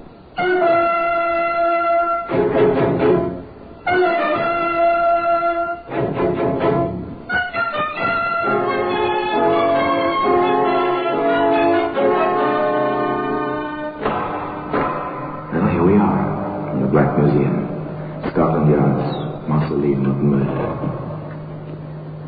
At a time, as I open this door, I feel the old familiar inscription should be carved on the lintel. Abandon hope, all ye who enter here. Yes, abandon hope of peaceful, quiet, dreamless sleep, for within this room is almost every instrument which ever has been used for the commission of the foul deed called murder. Yes, here lies death. No doubt about it. You feel it in the dull, oppressive atmosphere.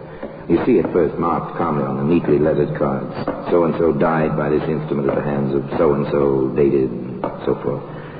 Your glance passes to the thing itself. You almost feel the blood. There's a camera. So, you think Ordinary tourist snapshot-taking camera. Yet within the blackness of this box, the film registered two faces. A third person saw a print. And from that recognition, 3 people died. One by a hangman's rope. There's a briar pipe, well smoked, thoroughly discolored. A pleasure to a pipe smoker, but no pleasure to the man who inhaled hydrocyanic gas with his tobacco. Nor to the killer, trapped by the pipe itself. Here we are, the Gladstone bag. Piece of luggage for a man. It looked so commonplace, so much as if it belonged to a traveling salesman, not to Jim Hudson. Of course, in a way, Jim was a traveling salesman. He certainly had a sales talk. And he was quite successful at it. Sally, I've never seen you looking lovelier. Oh, Jimmy, you always do that. Do what, sweetheart? Say things like that just when I want to pick a fight with you. That's one of the reasons I love you so much. Despite your wife and everything else. Everything else? That's what I wanted to fight with you about. We just can't go on like this, Jimmy, darling. Why not? We're as happy as circumstances. Don't you see, Jimmy? A woman wants at least a snatch of domesticity, not just clandestine meetings with the clock ticking away her happiness in the background. It'll come, darling. The girl was right, of course, from her point of view. Granted that the relationship between her and the man she loved was, well, outside the recognized bounds. Granted that they found each other when it seemed too late. Still, the girl was right. She wanted a certain sense of security, which can come to a woman only through the small things of making coffee in the morning while a man was shaving within earshot. And Sally James was the kind of girl who took action when she wanted something badly enough. Jim, what about the week we planned together for this spring? I probably could get away, darling, if we had a place to go. I have the place. Anyway, the ad about it. You are something, aren't you? Here, darling. I found this in the Sunday paper. Go on, read it. For rent. Bungalow. The Beaches. Pevensey Bay, Eastbourne. Reasonable by the week. You've got your heart set on this, haven't you, sweet? Can we do it? A week of Epoutois. All right? All right. Oh, Jimmy, it'll be heaven down there by the sea.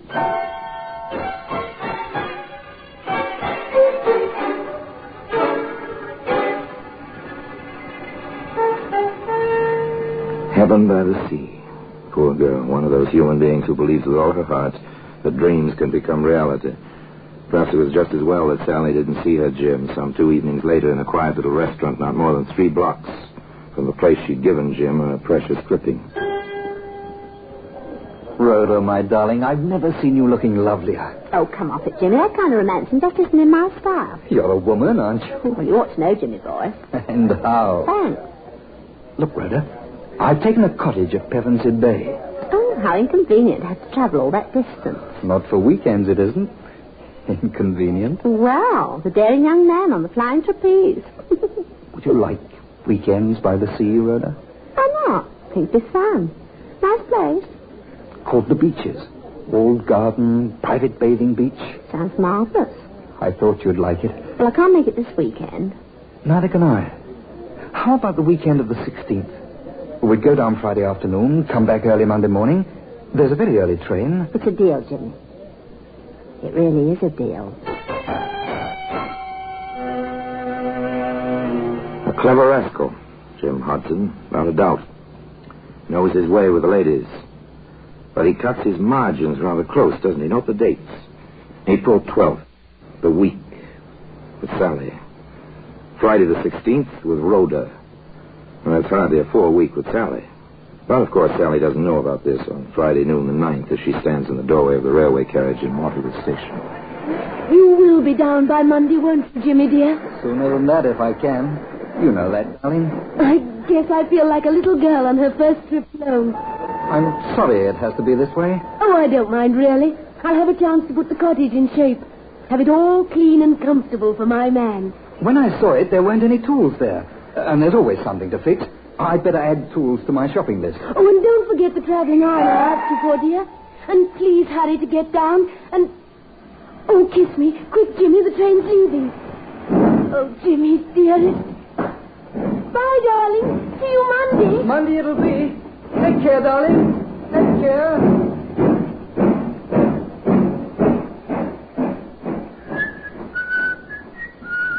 Watch him as he walks up the platform.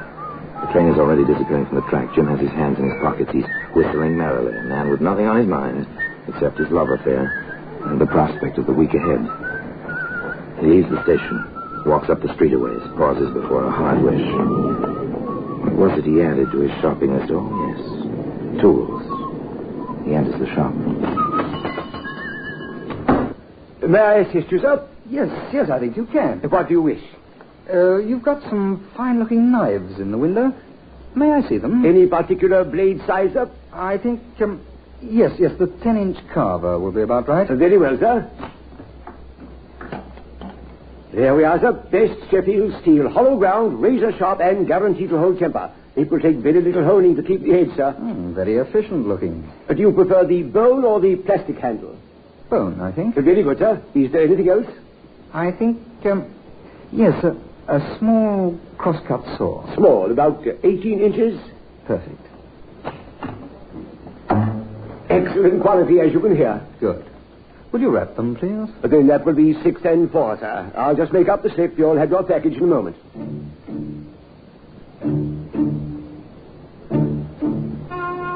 Jim Hudson took his package on the train with him on Monday morning.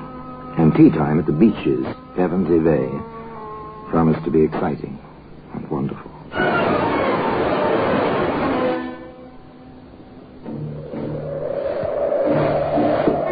Isn't this wonderful, Jimmy? I discovered the pastures at the top of the cliff on Sunday. Oh, Jimmy, it's paradise. It is a nice view. And so alone, so private.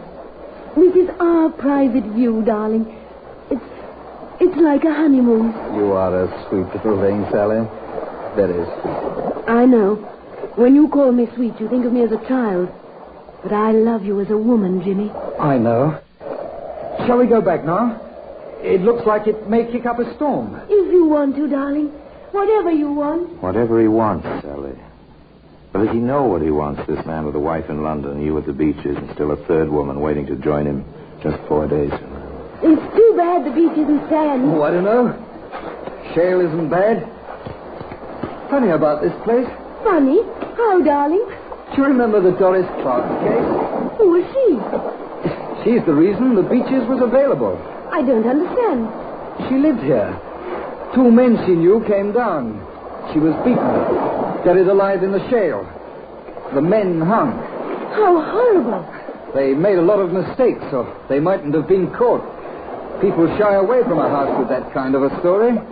I don't care.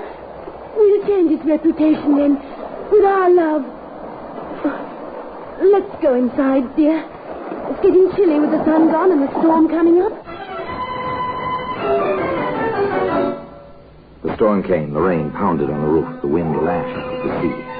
And within the cottage called the Beaches, all was snug and warm. I love a fire in a fireplace. Don't you, Jimmy, darling? Yes, I suppose I do. Oh, Jim. Am I being too sticky? Sentimental? Trifle. What's wrong, Jimmy? You've been, well, far away today.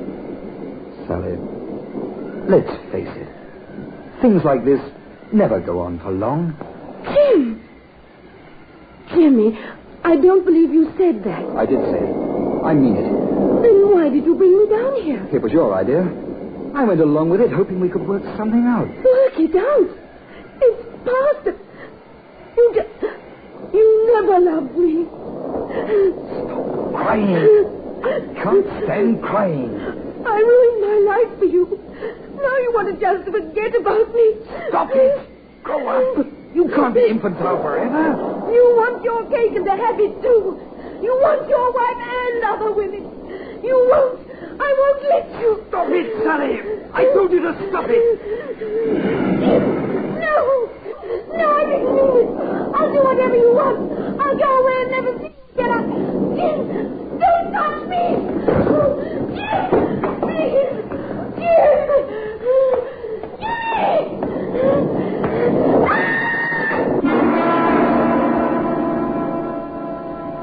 The scene was set, save for one vital piece of evidence.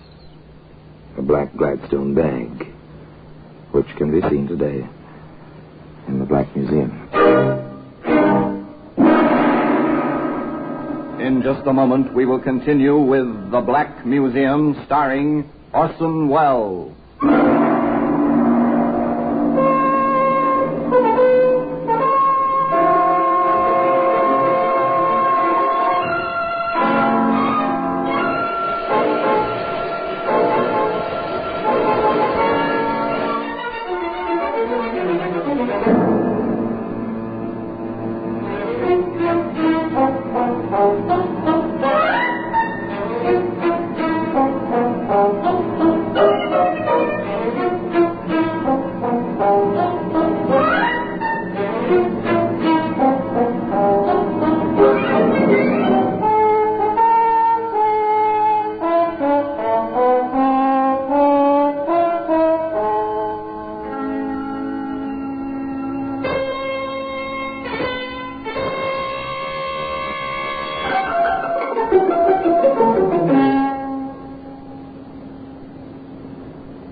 And now we continue with The Black Museum, starring Orson Welles.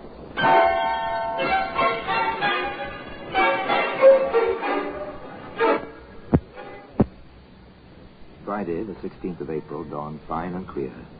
A calm, gay Jim Hudson made his way, whistling as usual, through the weekend-bound crowds of Waterloo Station. Well, here you are, my good man. Glad you think I'm a good man. Well, I think you are. By Monday morning, I'll know. Then let's make that train, baby. Pevensey Bay on number 7.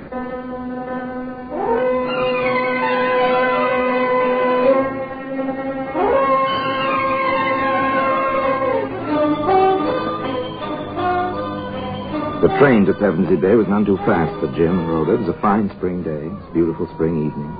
Moonlight made the rollers on the beach gleam with a lovely phosphorescence. On the porch of the cottage, known as the Beeches. Know something, Jimmy boy? I know lots of things, old girl. What, for instance? Oh, this. If I was the romantic type, this place would make me go, oh, gooey. But you're not? No, I'm not. All your misconceptions of women notwithstanding. And you want to waste all this moonlight and romance? Oh, come, darling. If you must whisper sweet nothings, come and whisper them. Why not out here? Because I don't feel comfortable on the shale. Come on now.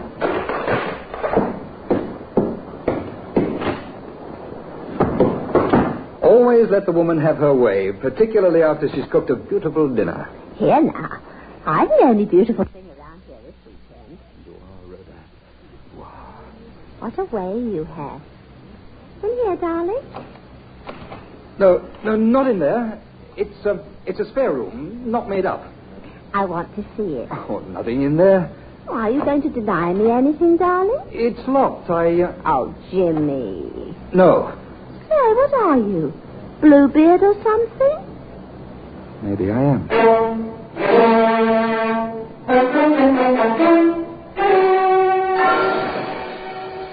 The door stayed locked. The weekend at Pevensey Bay was quite successful.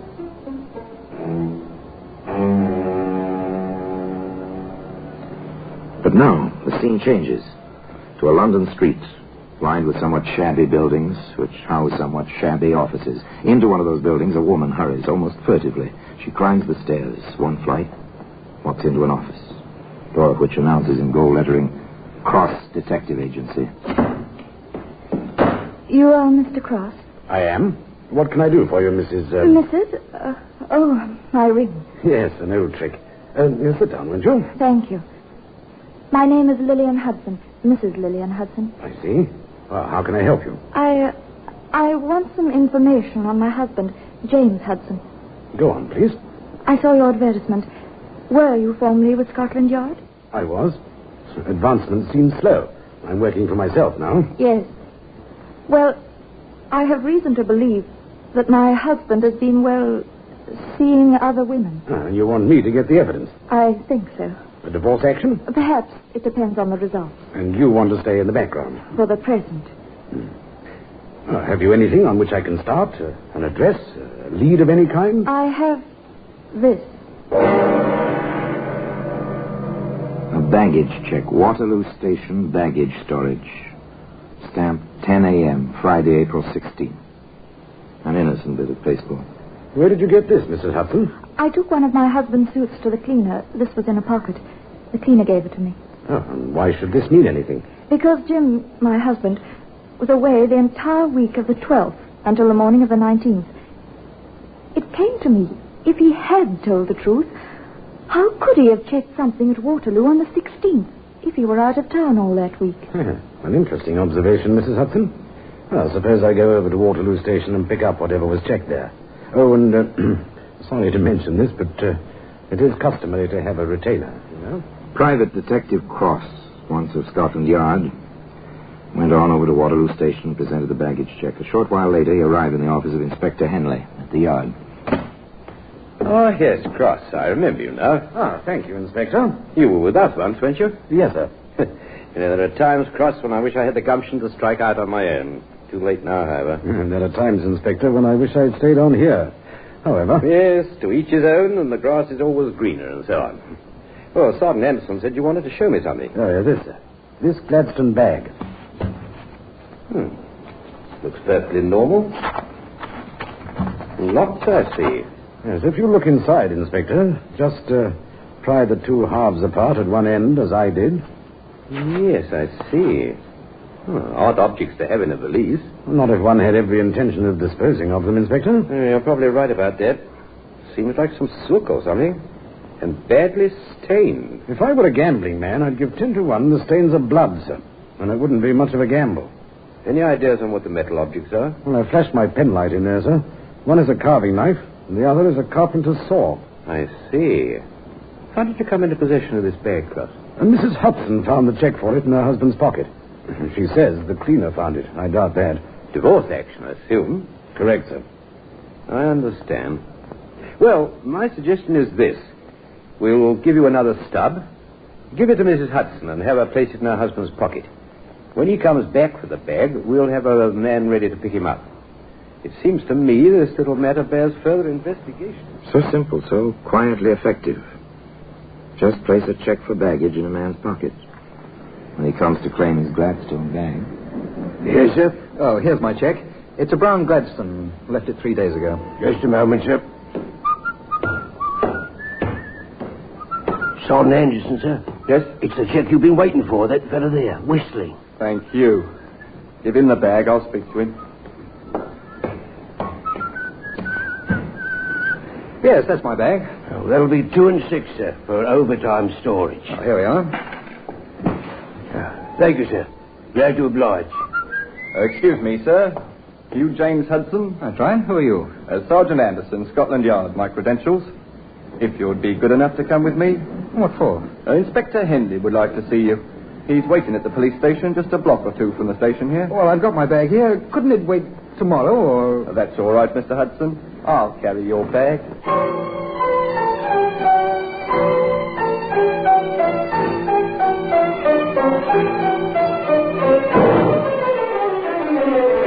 The squad room at the police station near Waterloo was very quiet.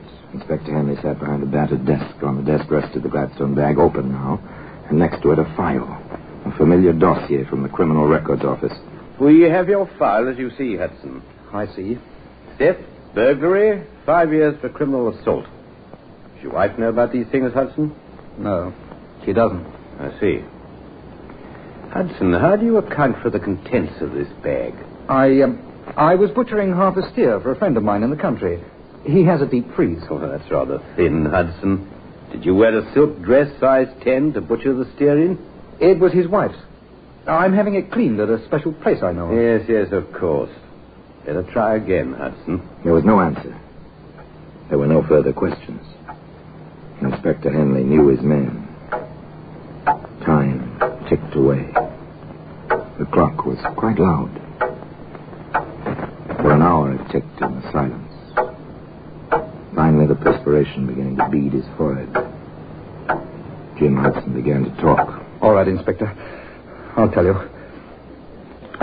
I guess I lost my head when she flew at me. Oh, size 10 and she flew at you, Hudson. I told her we were through, that I was going back to my wife.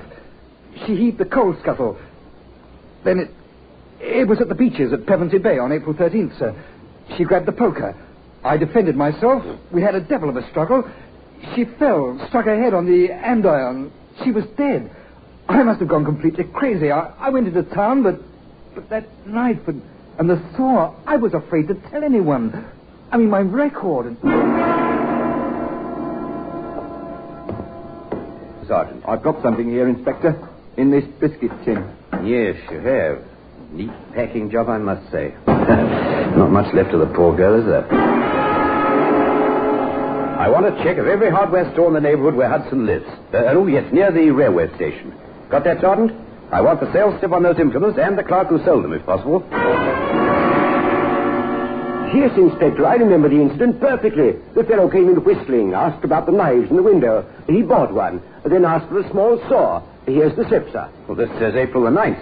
Hudson claims he didn't buy these things until the 13th. If it's the 9th, Inspector, I'll stake my life on that. It's no good, Hudson. You bought that knife and that saw on Friday the 9th. You went to Pevensey Bay prepared to do exactly what you did do. If we ever had evidence of premeditation, we've got it now. You're under arrest, charged with willful murder. And I must warn you that anything you say may be used in evidence. Each clue in its place. The case was complete. Closed as tightly as that same Gladstone bag, which can be found today in the Black Museum. Orson Welles will be back with you in just a moment.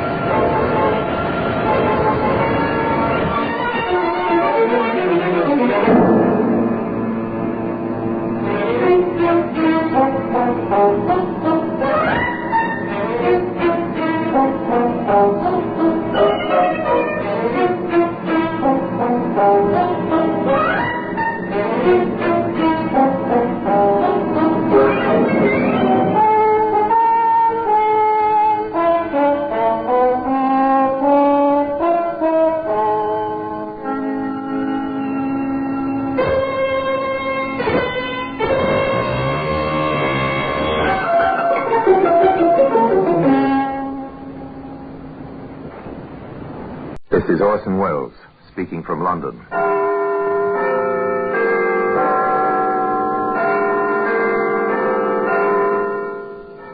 The Black Museum. Here in the grim stone structure on the Thames, which houses Scotland Yard, is a warehouse of homicide. A museum of everyday objects. Cigarette boxes, appointment books, a hat rack. All are touched by murder.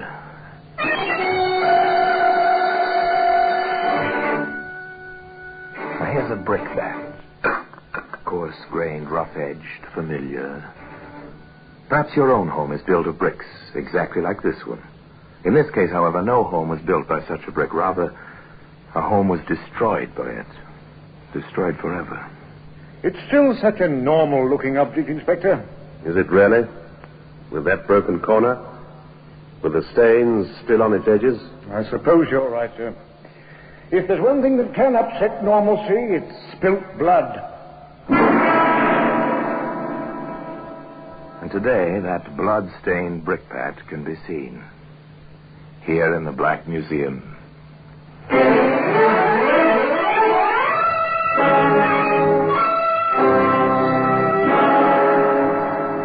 From the annals of the Criminal Investigation Department of the London Police, we bring you the dramatic stories of the crimes recorded by the objects in Scotland Yard's Gallery of Death, the Black Museum.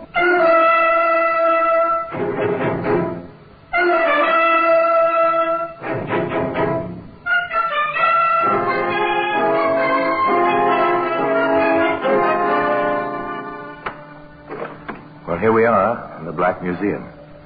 Scotland Yard's Museum of Murder. Yes, here lies death. Upon these tables, within these cabinets, the files of death, labeled with day and date and name of victim. Here's a hat rack. Odd to find such a commonplace object here, perhaps, but observe. Here where the wood curves from base to shaft, 3 brownish stains. Blood dripped here from a weapon concealed within the lining of an overcoat. 3 stains, which placed a murder at the scene of crime. Broken alibi. That's another story. Here's our brick bat.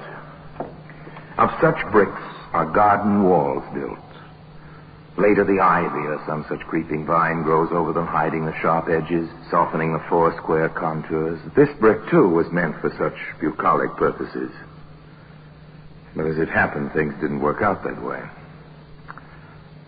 We might say it all began when young Anne Friskin composed an advertisement and told her much older husband, James, about it. So you're placing an advertisement. Wanted, boy, about 18. References, handyman work. Some such thing? Exactly, dear. Oh, very good. Only don't let him get too close to Alma. It might not be good, boy. A simple domestic scene. Wife cooperating with husband, or the other way around, if you prefer. Some small mention of the husband's cousin who stays with them. That's all. The advertisement appears in the usual help wanted columns. Several young men apply. One is Dick Terry. Yes, ma'am, I've had some experience during the summer at my uncle's place in Dorset. The money's all right? Oh, quite generous, ma'am. What with the room over the garage and all. Well, your references seem quite good. And a good school report, too.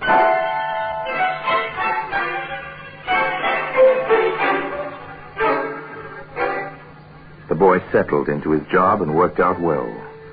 The gravel driveway was soon in good condition. The lawns were well mowed. The bricks were ordered for the repair job on the garden wall. Yes, the bricks were ordered. And in the household, all was well and quite normal. One more hand, ladies? If you wish, James. Aren't you satisfied with beating us again, dear? I suppose I should be. But it must be somewhat dull for you, Anne, dear, night after night with just Alma and me. In the household, as we've said, all was well and quite normal. Undercurrents? If you look for them, perhaps. Otherwise, a retired, well-to-do gentleman in a suburban London home, living quite happily with his lovely young wife and his cousin Alma. Still, one never knows, does one?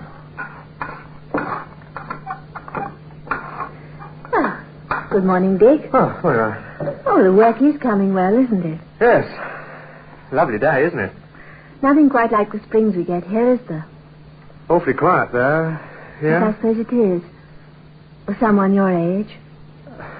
Begging your pardon, Mum, it don't seem to me like you'd be giving up just yet. Oh, thank you, Dick. It's nice of you to say so.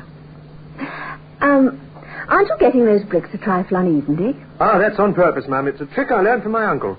It gives the creepers and vines and such a better hold. It's clever. You do know your work, don't you? I hope so, Mum. Person likes to do his work where he's appreciated. Well, you are. No fear about that. And just to prove it, come up to the house later and we'll see about finding you a nice cold drink. On a warm day like this, a cold drink would... No, after all, it's quite natural, isn't it? You do as much for your help, wouldn't you? No one would think anything of it. No one did in the Friskin household either until these trips for the long, cool drinks became somewhat habitual. At which point Alma spoke to Anne. Do you really think you're doing the proper thing, Anne? Of course, it's none of my business, I suppose, but... What are you driving at? That boy. He's an excellent worker. People will talk. About what, pray? Oh, nothing. But people will talk about nothing, you know.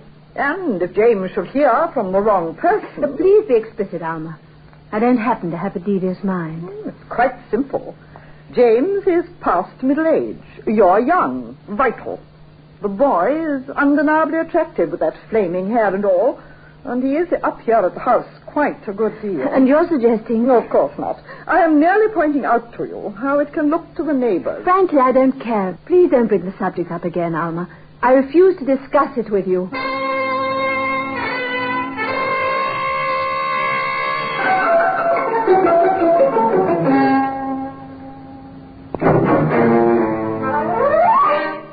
Alma did not bring up the subject again, not with Anne. However, she waited for an opportunity and then... James. Yes, Alma? I want to talk to you. Aren't we rather formal today? Closed doors and all that sort of thing? I'm not speaking behind anyone's back. I've already taken this up with Anne. Oh? What's the trouble? It's that boy, Dick Terry. Dick? Alma, don't tell me he's been making advances. That's not funny, James. Oh, sorry. What then? Anne is letting him spend too much time at the house. His place is in the garden and the garage. People will talk. Aren't you doing a bit of talking yourself, Alma? I'm doing my duty as I see it. Then you've mistaken your duty. I'm fully capable of protecting my honor, as you doubtless would call it. And I'll thank you, Alma, not to bring this up again. Although, doubtless, you have the best intentions in the world. Very well, James. But if anything does occur, you will thank me for warning you. Yes, Alma awaited her opportunity and spoke to James. That worthy and decent gentleman dismissed the incident from his mind. That should have been the end of it. Unfortunately, however, the whole matter was reopened, and in quite a different quarter. Good morning, Dick. Morning, Mum. Oh, the hedge does look nice. Thank you, Mum. Is anything wrong, Dick? No, in fact, I'm giving notice. Why, Dick? But why? I'm giving notice. But what's wrong? Have I done something? Or is it about your money? Because if so, I'll speak to Mr. Friskin at once. Don't bother, Mum. I'm leaving. Call it wanderlust. Call it anything you like. Dick. Dick, look at me. Oh, do stop clipping that hedge and look at me. Yes, Mum? I insist on knowing what's wrong. I thought you were happy here. I know I've been happy to have you here. I'd rather not... All right, Mum, but you asked for it. I asked for what? It's you, Mum. I'm crazy seeing you day in and day out and having you nice to me. Just nice to me and thinking of you with him and me not having a ghost of a chance. I can't stand it, Mum, that's all. You'll have to let me go. Poor Dick. You've held this inside you all this time. Yes. Oh, Dick, I'm so sorry. So terribly sorry. Come here. Fire in the garden, flash fire in dry grass on a warm summer morning, perhaps in any case. The boy stayed on his job and nothing further was said in the household. Everything was routine, quite normal. Even the bridge games in the evening, three-handed bridge, of course. July moved on into August. Hot, muggy August nights. Well, I'm going up to bed. Coming in? Not just yet, dear. I think I'll read a while. It may be cooler in the library. Good night, dear. Good night, then. Good night, Alma. Good night. A hot, muggy August night. Dark. No moon. Barely a breath of air. James tossed restlessly, sleeplessly. Anne, that you, Anne? Coming to bed, dear? Go! Ah.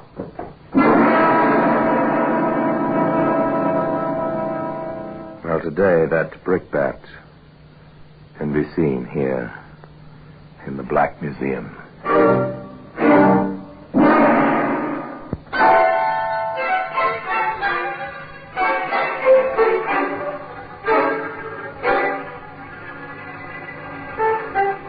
It was Anne's screams which brought Alma and then some of the neighbors.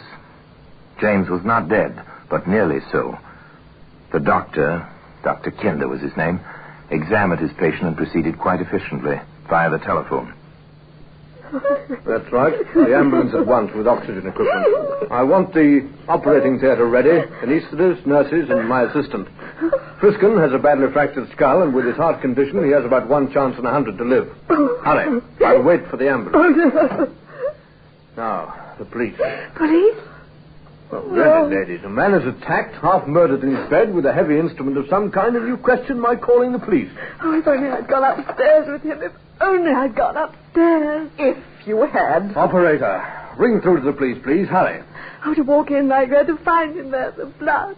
Oh, his poor head. His breathing, that awful gasp. This is Dr. Kinder. Let me speak to the superintendent, please. Dick. Where's Dick?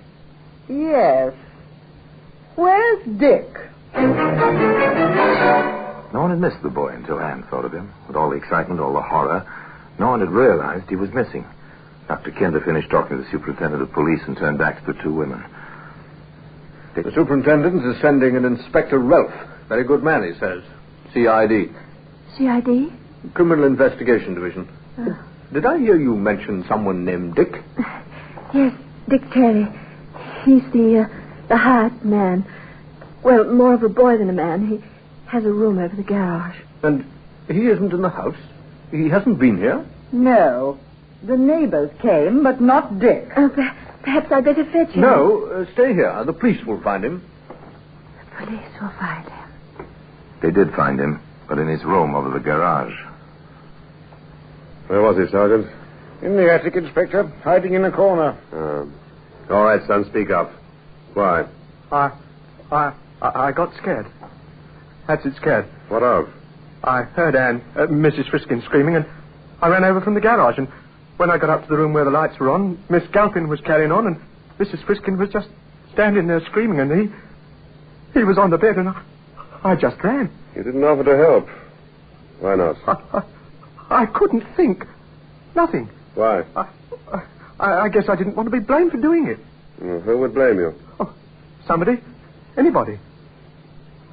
Did you do it? No. I never touched him. Never. All right, Sergeant, hold him in the kitchen. I'll talk to the Galpin woman now. What is she, a companion or something? Cousin of the victim, sir. Lives here. All right, send her in. Alma Galpin knew nothing except the discovery of her cousin in the bedroom. But the inspector was curious. The hired boy says he was scared. Have you any idea why? Well, he's been making sheep's eyes at my cousin's wife. Oh? People were talking. He's a good-looking boy. She's so much younger than poor James. You know how an ignorant mind works sometimes. The inspector knew. Also, he was a considerate man. He implied as much to Anne Friskin. I know you've had a terrible shock tonight, Mrs. Friskin, but I have to ask you a few questions. Of course, Inspector. I'll try to answer. Did your husband have any enemies? Anyone who might want him out of the way? Oh, no. No one. Everyone liked James. Even the boy, Dick Terry? Dick? Oh, no. No, you don't think that Dick... I don't know yet, but we'll have to hold him, Mrs. Friskin. He seems to have something of a motive. At least, There seems to have been some talk. They held Dick Terry on an open charge pending developments at the hospital. There, James Friskin hung on the fringe of death, barely breathing, completely unconscious. At the house, Alma faced Anne. The police. What do they know? I don't understand. They're holding the boy. They're not even looking for the weapon. And meanwhile, whoever did it could be miles away. Then you don't think Dick did it? It's too pat. Of course not. Why would he? Even... You never gave him any encouragement, did you, Alma? Did you? You're hysterical. I know exactly what I'm saying. And I don't believe that boy raised a finger against James. Then why did he hide? Wouldn't you, in his position? The police, arrest, the most obvious person. That's all they know. Someone ought to teach them their business. Obviously, they don't. Well, there are those who would like to teach the police their business. Quite a few people would. Alma Galpin set out to try. And it was with that idea in mind that she appeared in Inspector Ralph's office at the local station house. Well, Miss Galpin, sit down, won't you? Thank you. What can I do for you? How far have you got in this case, Inspector? We're still holding the boy. The only charge at the moment is assault. If your cousin dies, well, that'll be another matter. Then you've done nothing.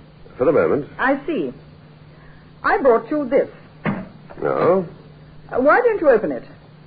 As you wish. I see. A brick bat with stains on it. Don't you want to have it checked for fingerprints? Rough surfaces like this don't hold prints. Why? It's the weapon. Oh? How do you know? I found it. It was in the little pile of leftover bricks at the foot of the garden. James was going to ask the boy to build a barbecue pit with them. I see. Well, how do you know so surely this is the weapon? That's blood on it, isn't it? It might be. Aren't you going to have it tested? Probably. Miss Galpin, do you realize that this brick might be the piece of evidence to hang that boy? It might be. It might hang someone else, too. Is this a charge, Miss Galpin? Who stands to gain most? Who would have her freedom? Who would get James' money? Have you thought of that, Inspector? Who wanted the brick wall repaired? Who spent altogether too much time in the garden? Have you given any thought to these questions, Inspector?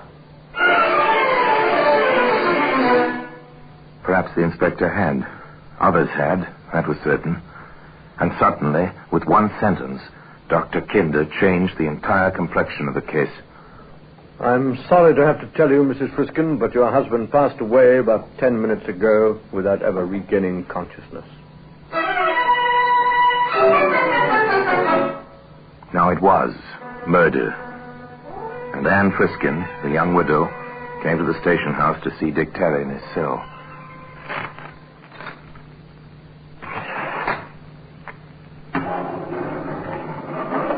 Here, ma'am. You have 10 minutes. Yes. Thank you. I'll be back in 10 minutes. Oh, Dick. Oh, Dick. I didn't do it here. I'm stuck with it, but I didn't do it. Oh, Dick, you don't think for 1 minute I believe you did do it. How should I know what you believe? Well, you know me better than that. I want to help you. I know you better. Do I? Do I know any more about you than you know about me? Oh, Dick, don't talk like that. Please let me help you. With what, a axe or blade? I'll get you a lawyer. I have money now. I'll take care of you. Sure. You've got money now. You've got it all now, and I've got a murder charge. Anything you may say will be taken down in writing and may be used in evidence against you. Oh, Dick. After what you told me in the garden. Oh, forget it. Maybe that never happened. Maybe I was really crazy. Maybe you figured more than I meant. Well, what's the difference? He's dead and you've got everything.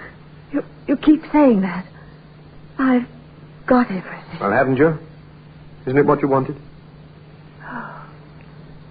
You think I did it? Oh, do I? All I know is I didn't, but I'm stuck in this rotten jail. I won't peach on you if that's what you're worried about.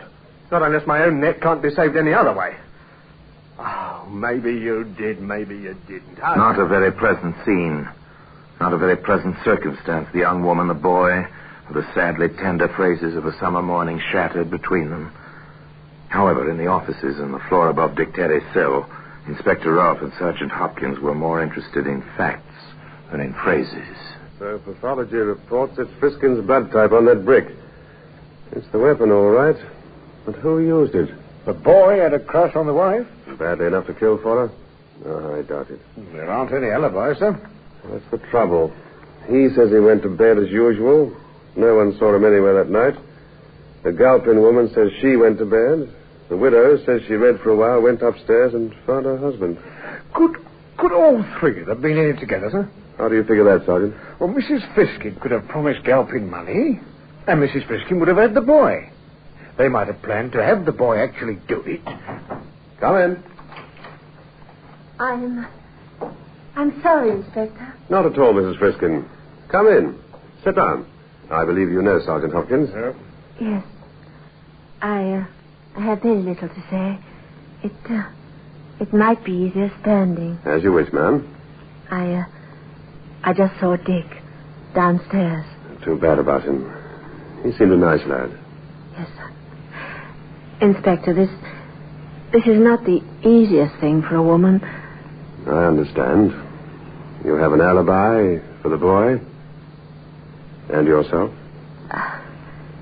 Yes. Yes, I do.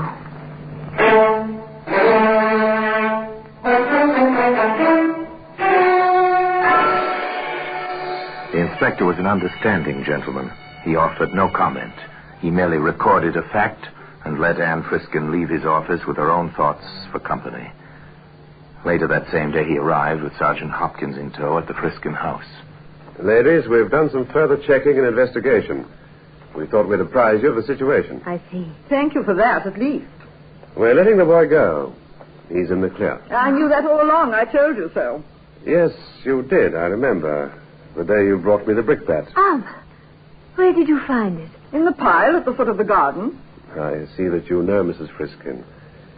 There is no pile of bricks at the garden. It happens to be in the rear yard, near the back door, close to the foot of the back stairs. The stairs which reach the second floor quite close to the door of your room, Miss Galpin. Now, Sergeant, if you'll stay quite close to Miss Galpin and take down what she has to say. Taken down and may be used as evidence. Yes, the usual warning. Well, Miss Galpin? Why did you kill your cousin, Miss Galpin? She had everything. Even the boy with his sheep's eyes. I had nothing. I thought if I got rid of James, who was too dull to care, she'd be blamed. After her, I'm next of kin. I'd have everything. I saw the little pile of bricks. I meant to put them in the garden later. A brick is heavy. It hits hard. Today, the brick bat can be seen here in the Black Museum.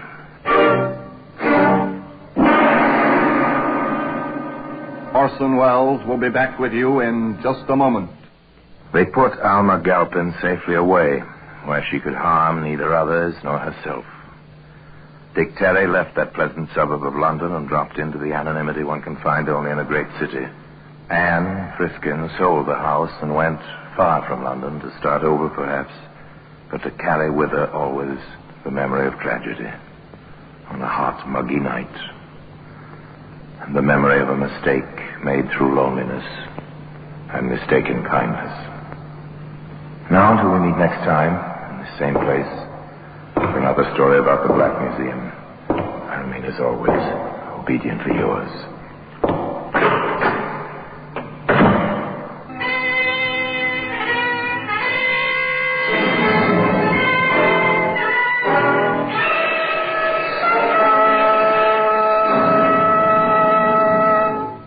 This is Orson Welles, speaking from London.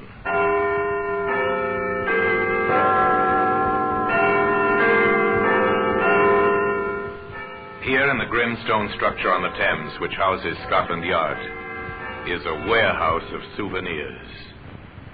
where everyday objects, a candlestick, a china doll, a broom, all are touched by murder. Now take this button, this brass button, the symbol of a barracks parade ground, but this was not found on any parade ground. This is interesting, sir. A brass button. Very interesting, Sergeant. It's from an army uniform.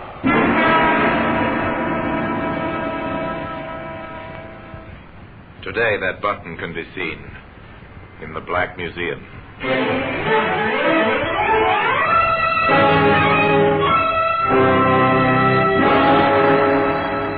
From the annals of the Criminal Investigation Department of the London Police, we bring you the dramatic stories of the crimes recorded by the objects in Scotland Yard's Gallery of Death, the Black Museum.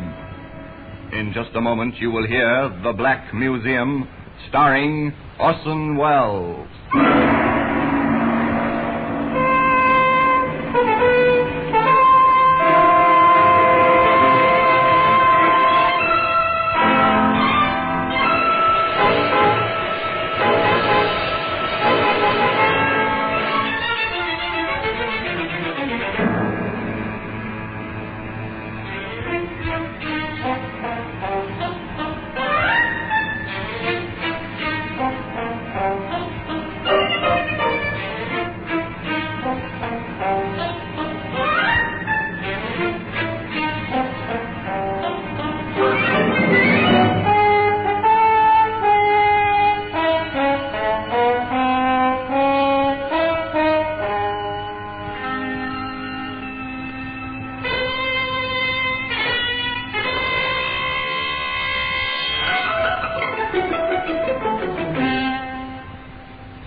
Now, The Black Museum, starring Orson Welles.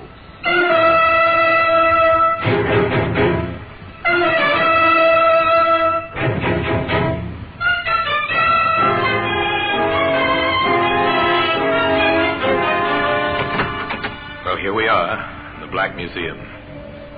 Scotland Yard's Museum of Murder. Shelf upon shelf of curious and repellent objects.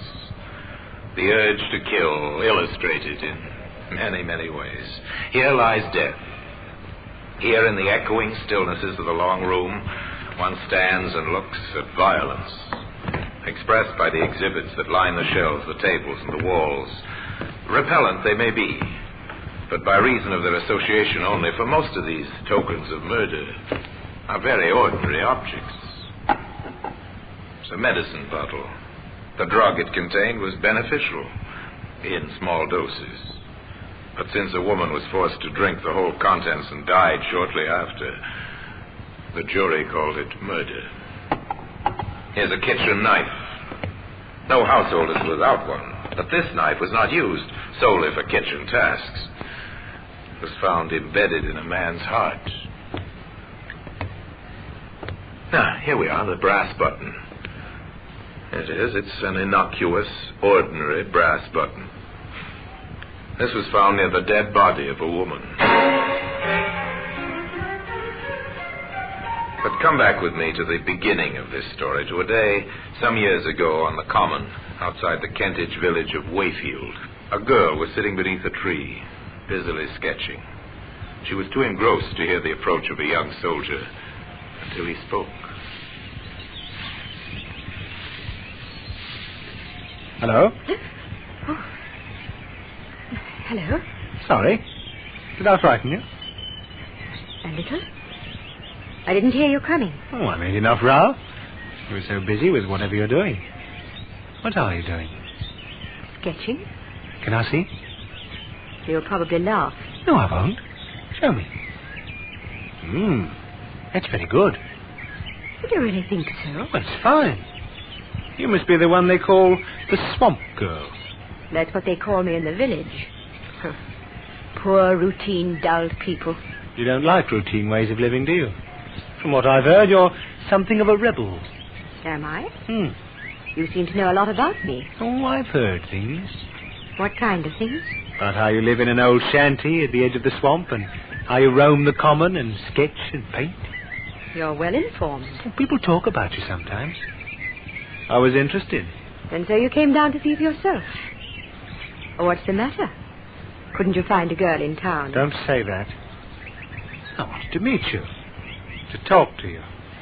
And now that you have, will you please go away and let me work? Oh, you can work any time. I'll go away soon. If you're nice to me. Go now. I've no intention of being nice to you, whatever you may think. Come on. Get away. When you found out so much about me, you might have also found out that I'm not interested in men. Least of all, soldiers. That's not very kind. Come here. No. Go away. Come here. No. No, please don't hurt me. No, please. No!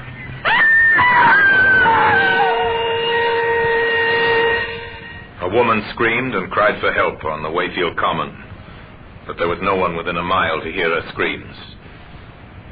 2 days later, in the post office at Wayfield, a letter was returned by the postmistress. Mrs. Riley? Yes, Jimmy? That registered letter you sent me out with, there was nobody about to sign for it. There wasn't the swamp girl at home. No, Mum. I called out Miss Morgan, but there wasn't any answer. All right. You can deliver it tomorrow. Yes, Mum. Her name was Jeanette Morgan, but people of the town called her the Swamp Girl because of her vagrant, strange way of living. The next day, Jimmy, the postal messenger, rode out on his bike to deliver the registered letter, but once again the Swamp Girl was not at home. Then, on the way back, taking a shortcut, Jimmy found her. Miss Morgan! Jimmy saw only her legs at first protruding from a bush, which had been meant to hide her. At first he thought she was asleep. But he didn't think so for long. She's dead. I've got to get the police.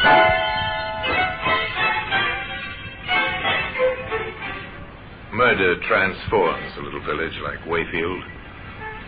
All work ceases. The people gather in small groups in the streets to talk about it. Yeah, have you heard the news? There's been a murder. Aye? A murder? Yes, out on the common. Who? The swamp girl. They found her body. I was rather afraid that poor girl would come to grief sooner or later. Well, Vicar, you know how it is these days. No parental authority. Ah, more's the pity. Be that as it may, the man who did it must be found. You know, Bert, if young Jimmy Miles hadn't come upon that body like he did, it might have lain there hidden for months, even years. I wonder how it happened. Well, now, the way I sees it is this. Now in the bar of the local, they sipped their beer and discussed the sensation. Jimmy became something of a hero. He'd found the body and even now is being questioned by the London detectives from Scotland Yard. This is Jimmy Miles, sir. Hello, Jimmy. You found the body, I understand. Yes, Inspector Gallico. Was she really murdered, sir? Well, that's what we must find out. And you can help us. Oh, really? How?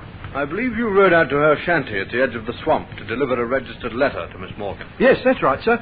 She used to get a registered letter every month. I always took them out. And she had to sign for them, of course. Oh, yes.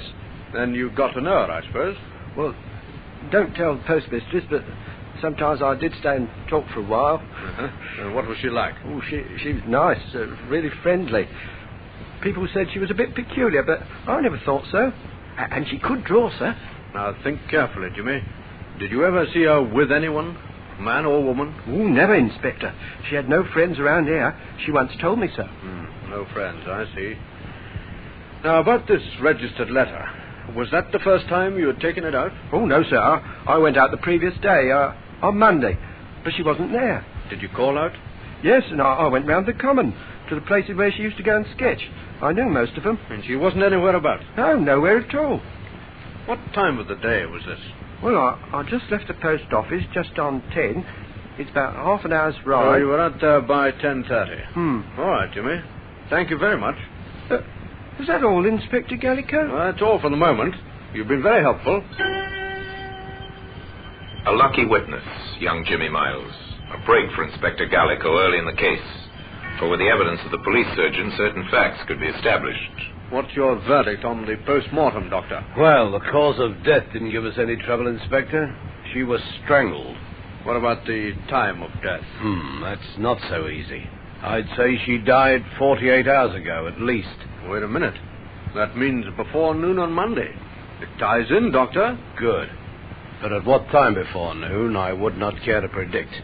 The contents of the stomach indicate she'd had breakfast. Then sometime between breakfast and noon, she met her death. And she was nowhere about 10:30 when the postal boy brought her her letter. What about that letter, Sergeant? I have it here, sir. Who is it from? It's from Mrs. Morgan of Tunbridge Wells, her mother. Money, I suppose. £10, sir.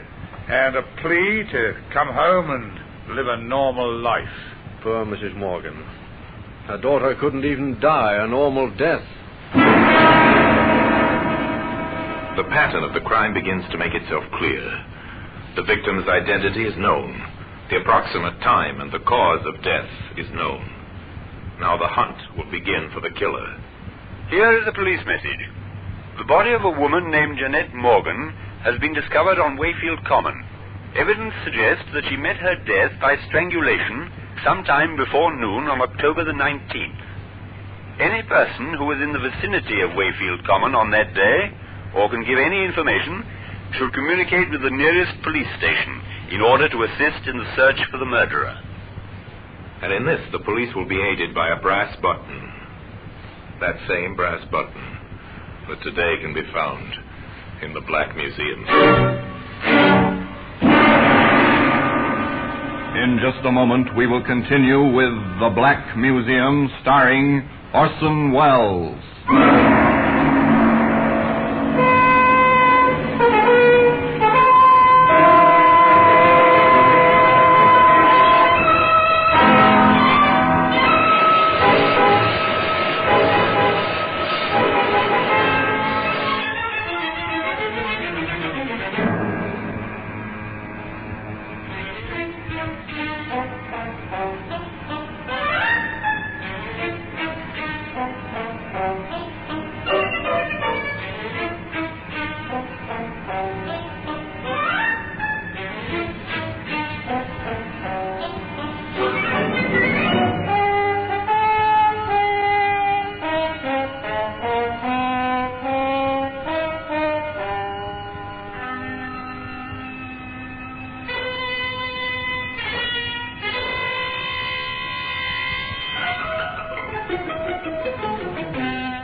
And now we continue with The Black Museum, starring Orson Welles.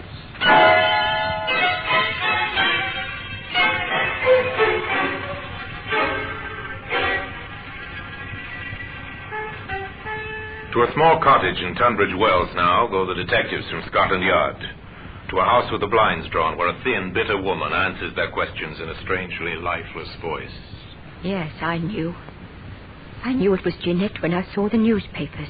Why didn't you get in touch with us, Mom? Oh, I knew you'd get in touch with me if you wanted me. Besides, what business is it of mine? But she was your daughter. Was she? Jeanette's younger sister lives here with me. Works at a shop nearby. She's my daughter. Yes, I see what you mean. I warned her. I told her it had come to no good end. Live in that strange and unnatural kind of way. Mrs. Morgan, we won't trouble you any longer, but could you tell us, did your daughter have any close men friends? Men friends? Yes. Jeanette? I wish she had. But a boyfriend would have been too ordinary for her. She had to be different. She had to be the swamp girl. I'm sorry. Why did it have to happen to her? To me? Why? Why?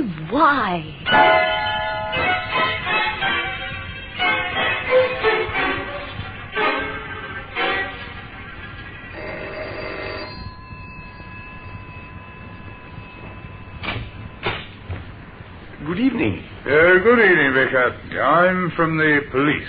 The police? I don't recognize you. No, sir. You see, I'm not from the local police. I'm from London. And I'm down here in connection with the murder. Oh, yes, terrible, yes. But how can I help you? Well, you can help a good deal, sir.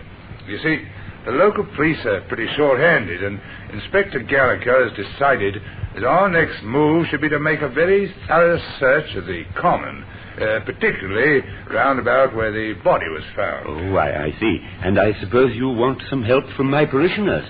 Yes, sir, that's roughly the idea. Ah, very well, then. We'll help you in every way we can. You can depend upon us. All right, Sergeant.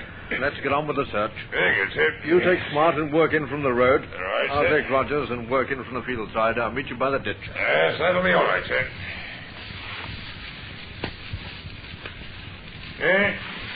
Here's a sketch, sir. It's a pencil drawing of that view across there, I'd say, sir. Yes, it is. Unfinished, too. She might have been working on it. What else have you got there? This is interesting, sir. It's a brass button. Very interesting, Sergeant. It's from an army uniform. Uh-huh. Where's the nearest camp to Wayfield? I believe there's one across the river, sir, about 2 miles away. Inspector Gallico left his sergeant in charge of searching the common and went to the army camp to enlist the help and cooperation of the commanding officer. Gentlemen, to see you, sir, from Scotland Yard. Oh, ask him to come in, will you, Captain? Yes, sir. Will you come through, please? Thank you.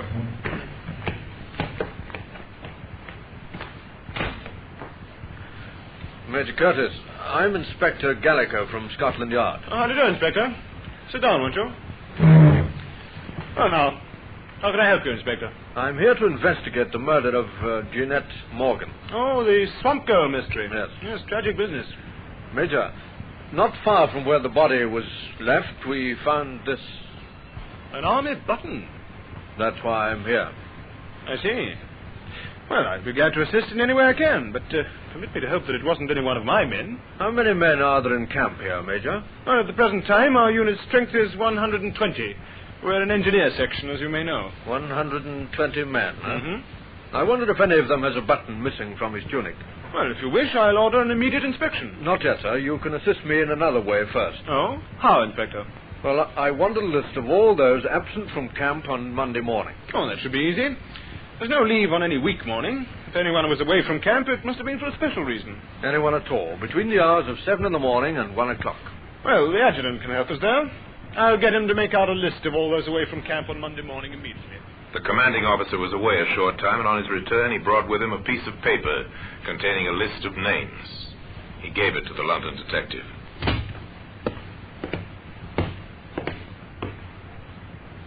Yes, there you are, Inspector. 5 men were away from camp during the time you asked about. Sergeant Willis, A Company. Yes, he's our caterer at the present time. We're understaffed, of course.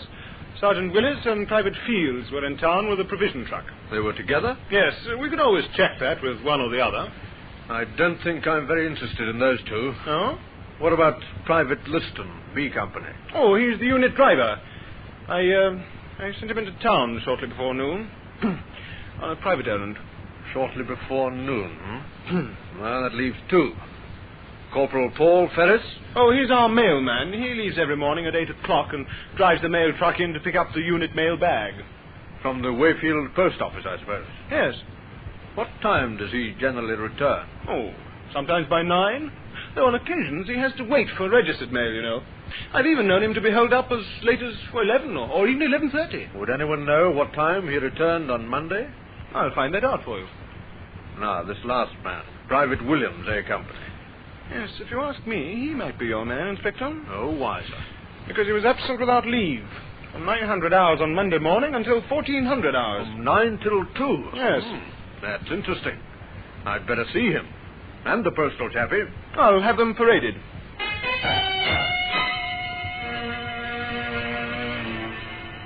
Corporal Ferris, Private Williams, this is Inspector Gallico from Scotland Yard.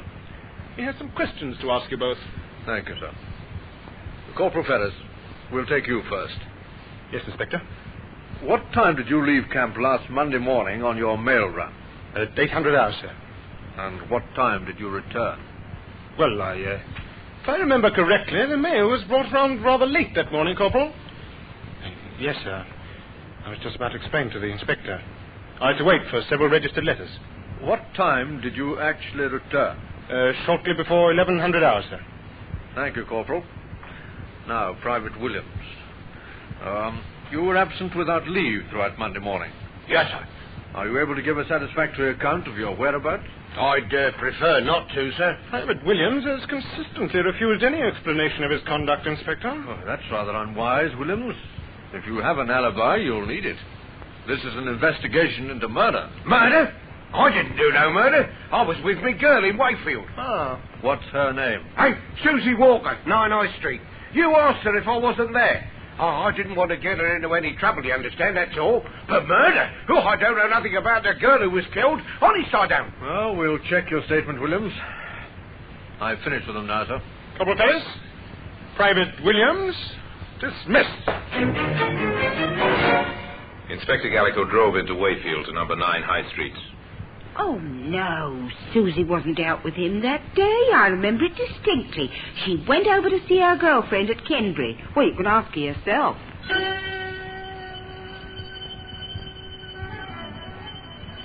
Susie Walker was a small, frightened girl, the counterpart of Private Williams. Oh, Inspector, I hope he hasn't done anything wrong up at the camp in not telling them where he was. Oh, that'd be terrible. He wouldn't tell a lie, I know that. I'm sure of it. You see, we'd had a quarrel, and he wanted to see me. I didn't dare let Mother know, so I made up a story about it. She confirmed his alibi, and Gallico went next to the post office to interview Mrs. Riley. Just one inquiry I'd like to make, Mrs. Riley. Oh, anything at all, Inspector. Anything. To think of that poor girl. And my Jimmy Miles finding a body. Mrs. Riley, can you recall offhand whether you had any registered mail for the Army unit on Monday? Registered mail on Monday. Well, I couldn't remember offhand, Inspector, but I'll have it here in the book. Wait a minute and I'll look it up. No, there was nothing on Monday. There hasn't been a registered letter for the Army since last week. Then the postal corporal wouldn't have been delayed on Monday morning? Oh, not him. He was in for his mail bag and out again quick as you like. Didn't even stop for a chat. I remember that now. What time would he have left here, Mrs. Riley? Can you give me any idea? I can give it to you right on the dot. It's come back to me quite plainly. We open at 8:30. Corporal Ferris was here waiting when I arrived to open up. 8:30. And he didn't stay? No, not more than a few minutes.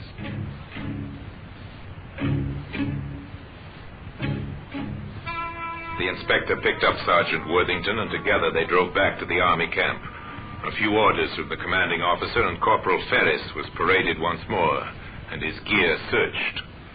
At the bottom of his kit bag, they found what they were looking for. Here we are, sir. A battle jacket with one button missing. And it matches, Sergeant.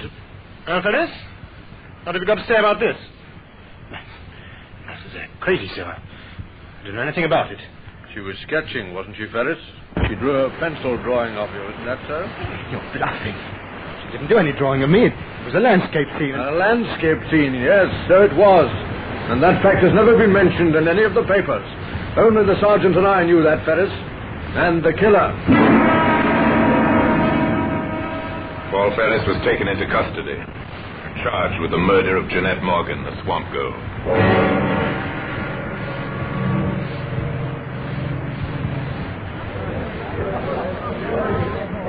Silence in court! Ladies and gentlemen of the jury, you have heard the facts in this case as related by the witnesses which have been called, both by the defense and the prosecution. The prisoner stands before you accused of the crime of murder, a particularly brutal murder, a murder without motive. But lack of motive is not necessarily a defense It is for you to decide whether the facts which you have learnt during this case, not only the words spoken by the witnesses, but the mute testimony of the material objects placed before you, justify your verdict, which must be beyond all reasonable doubt.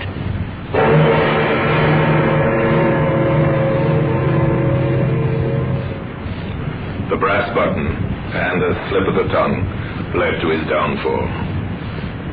Today, that brass button occupies a place of honor in the Black Museum.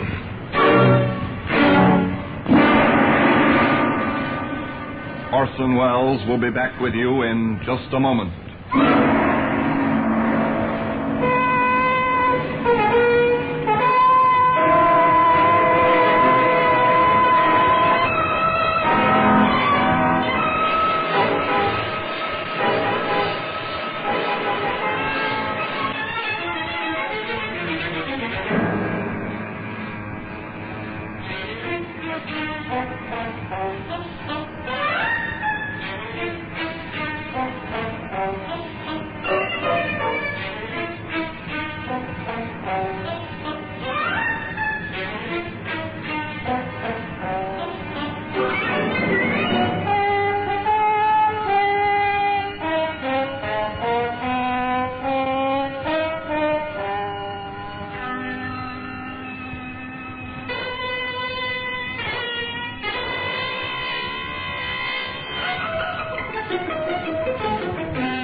Now here in person is Orson Welles. The picture was completed when the tracks of a vehicle were found some 50 yards away from the scene of the crime. The tracks were identified as those of the mail truck, of which the driver had been Corporal Paul Ferris.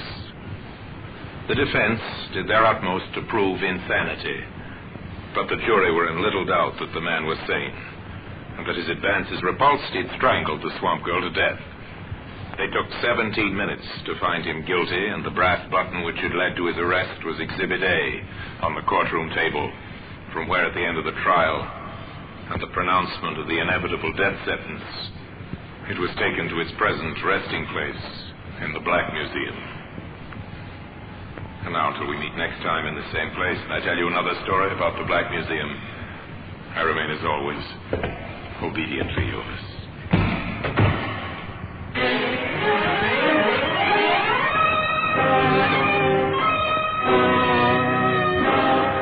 The Black Museum, starring Orson Welles, is presented by arrangement with Metro-Goldwyn-Mayer Radio Attraction. The program is written by Creswick Jenkinson, with music composed and conducted by Sidney Torch. Produced by Harry Allen Towers.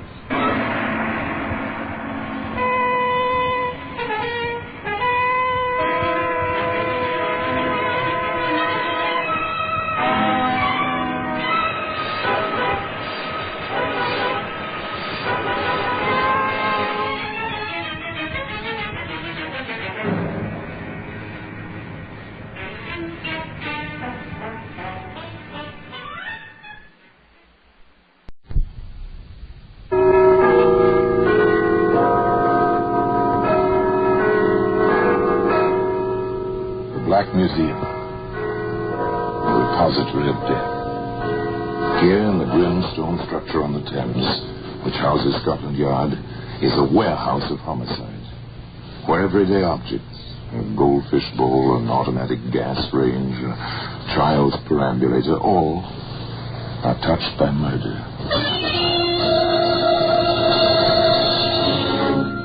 Here's a can of weed killer. It's a familiar object. Every suburbanite with a patch of garden has used this, or something very much like it. After a while, one tires of pulling up the weeds and buys weed killer. Eliminates the backache. Do you know offhand, Superintendent, whether the poison in weed killer deteriorates or becomes stronger with the passage of time? Oh, I'm not certain, Inspector. Any chemist could answer that, I imagine. In this situation, some chemists will have to answer that. Well, today, that can of weed killer can be seen in the Black Museum.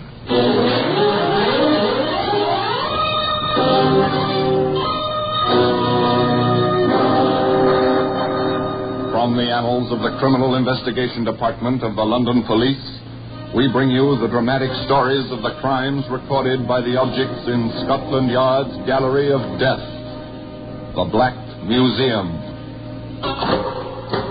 And here we are, in the Black Museum, Scotland Yard's mausoleum of murder. Yes, here lies death. Here it is, preserved in objects which seem to reflect the horror of the crimes in which they once played their parts. Here's an arrow, full-feathered, tapered, clean-like steel-tipped. It's a graceful object made for flight and skill in an ancient art.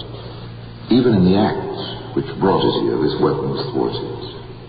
No arching bow sent it on its way. A powerful hand thrust sharply in the dark. And this arrow turned dagger and stabbed the life away. And here's a chalice, jeweled, lovely.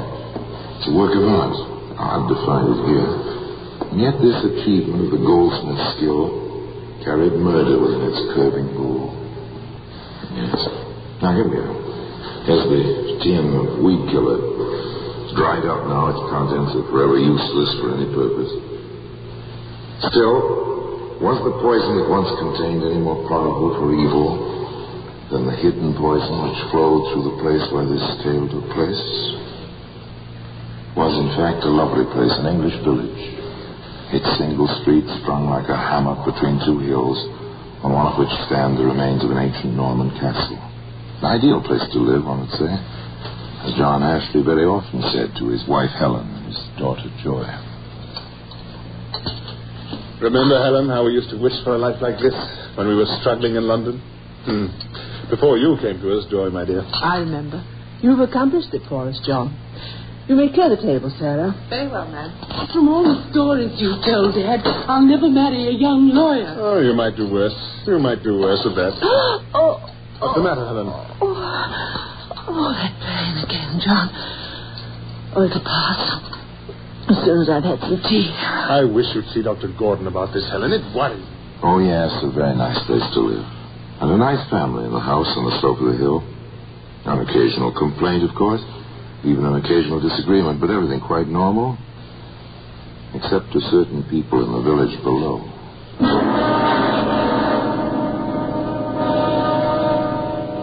Why he won't let his wife join our garden club, I never understand, never.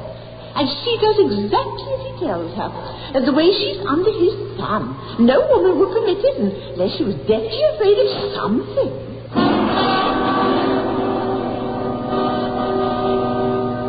That was Mrs. Brooks. Very interested in gardening is Mrs. Brooks. Her husband sells the gardening tools and materials locally. Very interested in better trees and flowers. I was her first friend in the village. I watched her just waste away. It must be his fault. You know, sometimes I believe he beats her.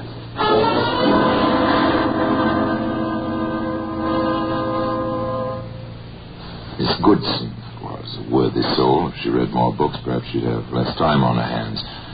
As it is, she has a bit too much time on her hands.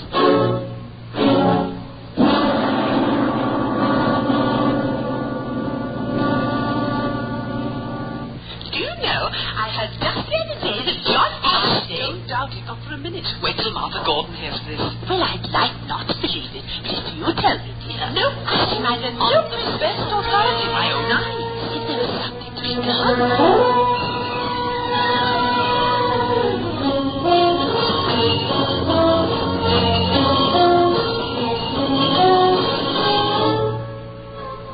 That was, well, the climate of public opinion, at least on the distaff side at the time of the Sunday luncheon in the Ashley household.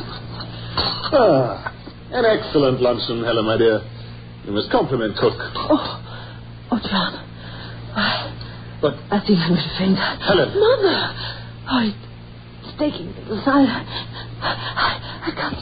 Oh, the pain. Helen, the wine. Mother, let me get you. Joy, quickly. Get Dr. Gordon here. At once. If you have to, take the car and fetch him. All right, Dad, of course. Helen, I'm getting you to bed. Sarah, please help me. Mrs. Ashley is taken ill. The poor woman. Take her arm, Sarah. Gently now. Carefully, gently, they took Helen Ashley up to her bedroom. The doctor came at Joy's urgent, even tearful call. Please, Dr. Gordon. My mother's taken terribly ill. Please, hurry. But the doctor wasn't half as alarmed as the family. So I don't believe there's really anything to worry about. Gastric disturbances can be painful, but my prescription will ease her. In the meantime, company will take her mind off the pain, or what's left of it. Then it will do her good to see Miss Goodson. A little gossip never hurt any woman. If you need me, I'll be available, and I'll drop you. However, the good Miss Goodson was not as easily satisfied as the doctor. She stayed with Helen Ashley some 15 minutes and then entered the living room to announce, Of course, it's really not my business, except I've grown so fond of your wife since you've been living here. What is it, Miss Goodson? Well, since you ask, she's a lot more ill than you or David Gordon seem to think. I suggest a nurse at once. Do you really think so? But the doctor said... I don't use words lightly, Mr. Ashley. And I've been around illness all my life. I nursed my father for 10 years. I know sickness when I see it. And I know just the woman, Nurse Thomas. She's just a practical, but very efficient. Nurse Thomas came to the Ashley house at once and took charge of the patient. However, a little before 9 o'clock that evening... I'm sorry to disturb you, Mr. Ashley, but I have to leave now. Really, nurse? I was under the impression you would stay overnight at least. I can't. I have my children. They'll have had no dinner until I get home, and my mother, past 80, you know. Is my wife resting well? Quite easily. She complained that Dr. Gordon's medicine caught at the back of her throat, but, that means nothing. I'm sorry, but I'll have to leave. I'll be back first thing tomorrow. The Ashley household retired for the night. John left the nightlight burning in the bedroom.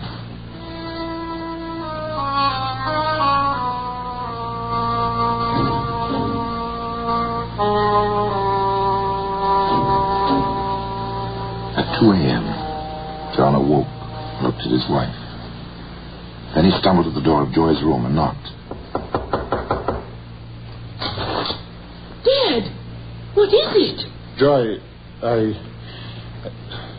your mother is dead.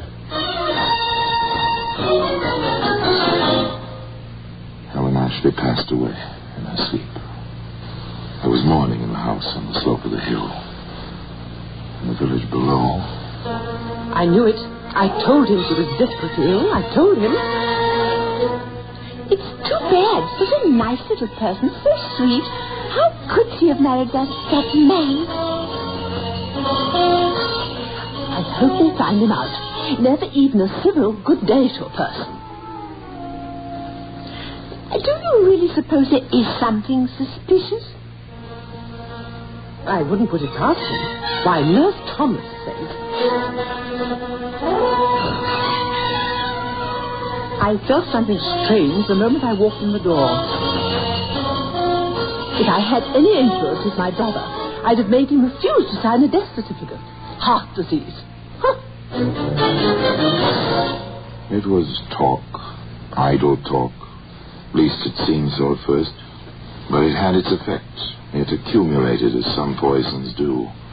And it had a result, as some poisons do.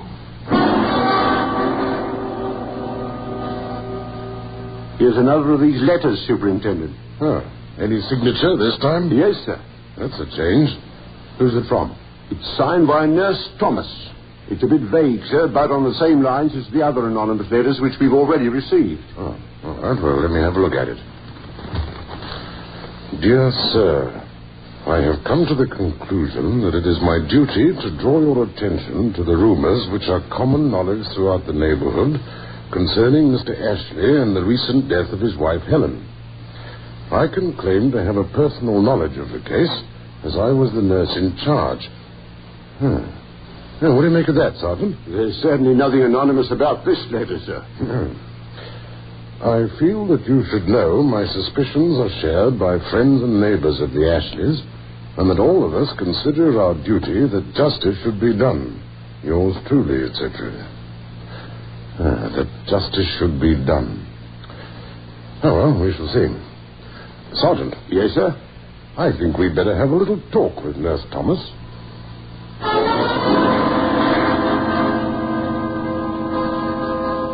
So you believe, Nurse, that the police ought to look into this? I certainly do. There must be some reason back of all this talk. Where there's smoke, you know, Superintendent. Nurse Thomas, may I remind you that I didn't get to the rank of superintendent of this district by listening to rumors. Have you any facts? Well, I'm not a detective. Well, tell me what you know, Nurse. Sarah Freeman, she's the Ashley housemaid, swears that he didn't drink any of the wine at lunch. That was hardly his custom. Go on. I've been on a good many cases. This one was really peculiar. The doctor wasn't disturbed any more than her husband was. But she died at 2 a.m. The whole thing is highly suspicious. And Sarah thinks... Now, never mind the rumors, Nurse. However, I may make a few inquiries. The superintendent knew his duty. He took the liberty of asking John Ashley to stop in and chat with him. You realize, of course, Mr. Ashley, that this is strictly on an informal basis. I can think of no reason why it should be formal. Well, there have been reports, rumors. I dare say you've heard a few. I've heard all of them. In fact, to spare my daughter, I've sent her up to London to stay with a cousin for a while. Yes, it is most distressing. I assume, Mr. Ashley, you would like to set all this gossip at rest, to put an end to it once and for all. Nothing will be a greater relief to me. Have you any suggestions, Superintendent? Yes, I have. It's drastic, but, well, if all is well, as I have every reason to believe, it may be unpleasant, but it would certainly be effective. What is it, sir? Exhumation of your wife's body and a post-mortem, with your express approval. As you wish, sir. I shall be glad to cooperate in every way possible. The vital step had been taken. From now on, John Ashley was engaged in a fight for his life. Much was against him, and not the least was a tin of weed killer, which can be seen today in the Black Museum. And now we continue with The Black Museum, starring Orson Welles.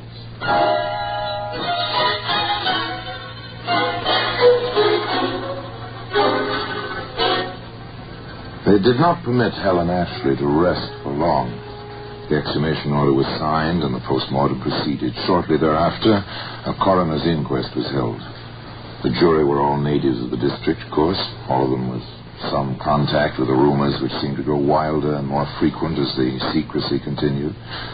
There were 3 witnesses at the inquest. First, Dr. David Gordon himself. Yes, I performed the post-mortem and the subsequent analyses. What did he find? My findings were confirmed by the analyst for the Home Office, to whom I transmitted them through the Superintendent of Police, together with the necessary items for his own tests. And the report, Doctor? Helen Ashley's body contained 18 milligrams of arsenic, sufficient indeed to cause death. Mr. Brooks, purveyor of gardening tools and materials, being away on a business trip, Mrs. Brooks took the witness stand. Yes, when my husband is away, I run the business. I'm completely familiar with all his records. Oh, you are you? What about it? Well, less than 2 years ago, we sold a tin of weed killer to Mr. Ashley. The brand was that type which contains arsenic.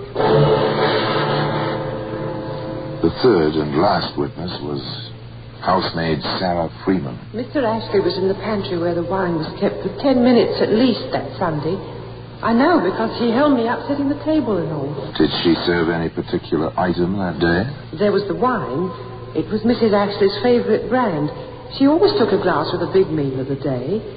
The bottle was open in the pantry. And, of course, Mr. Ashley did not drink any that Sunday. I offered it to him myself. He refused, and I poured some for the poor lady. The verdict to the coroner's jury is obvious, isn't it?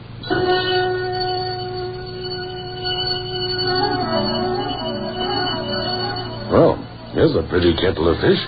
A coroner's court not only finding in favor of murder, but naming the murderer. Nobody could say they were slow to come to a decision, sir. On the contrary, Sergeant. I only hope they haven't been a little too fast. Oh, well, we shall see. Meantime, thank goodness our responsibility is going to be a shared one from now on. You mean it's a case for the yard, sir? No doubt about it. Yes, sir? Put me through to London. I want to speak to Inspector Glenn at Scotland Yard.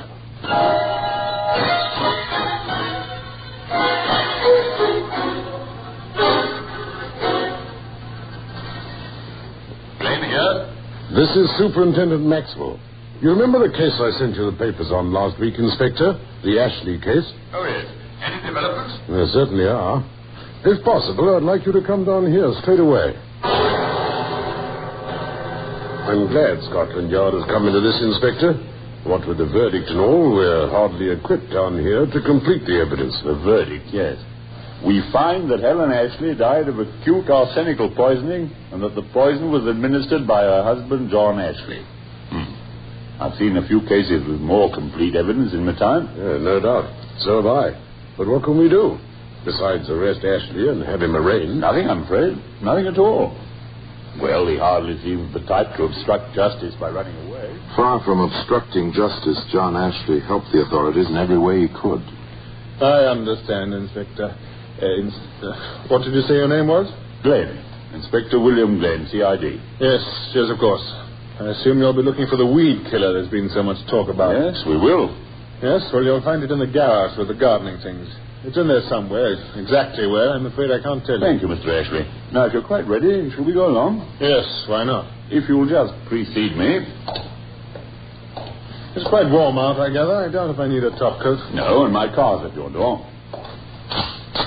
There he is!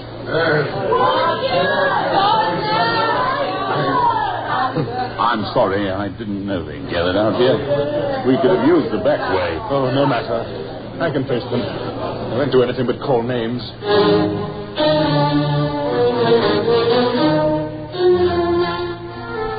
John Ashley was formally charged the next morning and held for the next assizes. The case for the Crown was not remarkable for its completeness. Inspector Glenn was a witness. The defendant admitted possessing the weed killer. In fact, he helped us to find it in his garage. Have you uncovered any evidence, Inspector, to indicate that my client did, in fact, administer the poison? Poison is almost always given in secret. One rarely has a witness to the fact. Dr. Gordon repeated his testimony at the coroner's inquest. There was no cross-examination. Sarah Freeman, on the other hand, was the subject of quite intense questioning by the defense. Why did you find it worthy of remark that Mr. Ashley spent some time in your pantry? I'd never known him to be in there before. I say to you that almost every Sunday before luncheon, he did go into the pantry from the garden to wash his hands. No, he didn't. Many times. No, he always went upstairs. I submit to you that it was a long way to the bathroom upstairs. Not very. Do you realize that Mr. Ashley is in peril of his life? Yes, sir, I do. And you stand here swearing that it was unusual for him to use the pantry to wash his hands? Yes, sir, I do. Sarah Freeman, are you telling the truth? I swore on the Bible, sir. Are you telling the truth? Yes, sir, I am. No further questions. Next in the parade of witnesses was Nurse Thomas. She told her story, her experience, and her suspicions. Once again, counsel for the defense took over. You are a practical nurse, is that correct? I am. You are not registered. Your training has not been formal. I know my job.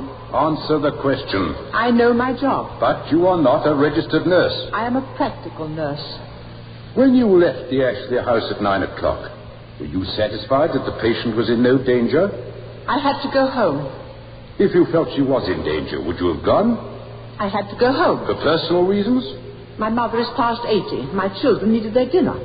I suggest to you, Mrs. Thomas, that a registered nurse would not have left.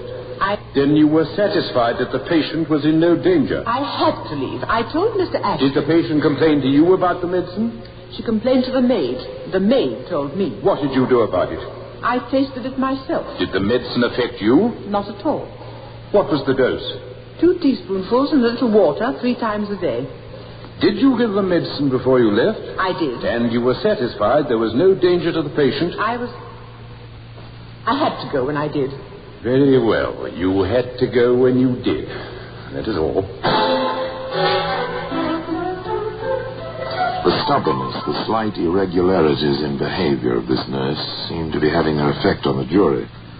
There was a feeling of impatience, even of doubt, in the courtroom as counsel for the defense called Miss Joy Ashley, please. The girl, quiet, composed, took the stand in her father's defense. Miss Ashley, I know you realize that your father is on trial here for his life. I do. Can you say without reservation that you're going to tell the absolute truth? Yes, sir, I am. If you had any doubt of his innocence, what would you do? Tell the truth. My mother is dead. If I thought for a moment that my father had done it, even then I would tell the truth. Very well.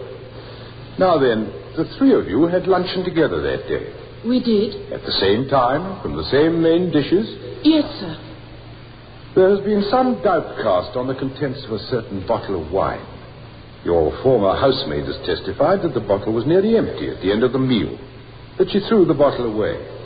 Was this common practice, do you know? It was. I see.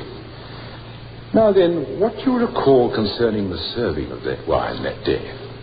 Sarah, the maid, offered it to my father first, as she always did. Did he accept it? No, he did not. What did the maid do next? She offered it to my mother. Mother took some. And then? Then Sarah offered it to me. I let her fill my glass. It was excellent. I asked for some more. I remember Mother expressing her surprise that I should drink 2 glasses of wine. Thank you, Miss Ashley. That is all. It was dramatically staged. The Crown had no questions for Joy Ashley. The defense rested. After a brief recess, he began his summation. Quickly, he reviewed the evidence as presented, never denying the fact that Helen Ashley had died of arsenical poisoning. But he did conclude. We have made no attempt to deny the scientific facts of this case. But I suggest to you, ladies and gentlemen of the jury, that at no time has my client's behavior even suggested guilt. More, I suggest that at no point has my honored colleague proved motive, much less the actual administration of the lethal dose. And I go on to suggest that there exists a reasonable doubt concerning my client's guilt in this matter. He has pleaded not guilty. I suggest that not guilty is the only proper verdict in the case of the Crown versus John Ashley. The jury was out for 3 hours. The verdict was brief. We find the prisoner not guilty. John Ashley was a free man. But one thing he never learned, not to the day of his death, that privately the jury sent this message in writing to the judge who presided at the trial. We are satisfied on the evidence that Helen Ashley received a dangerous dose of arsenic on Sunday, July 16th, but we are not satisfied that it was the immediate cause of her death. Nor does the evidence satisfy us concerning how or by whom this arsenic was administered. We cannot take a man's life when reasonable doubt such as this exists in our minds. We have therefore returned the verdict, not guilty. And still today, that tin of weed killer has its place in the Black Museum. Here in person is Orson Welles. Helen Ashley died of arsenical poisoning. There was no question about that. There was grave question as to how the poison was administered. But whether it was in the wine or the food or the medicine, no one knows. John Ashley died some few years after his trial in poverty, a weary, broken man. In his case, the doctor certified his death and no question was raised, save by those who remembered the charges against him and the wagging tongues of the gossips in the kindly-seeming English village where he'd made his home. Those who remembered had cause for thought. Could it be said that John Ashley died by gossip? Certainly not by any other poison. Now, until we meet next time, we meet in the same place and I tell you another story about the Black Museum. I remain, as always, obediently yours.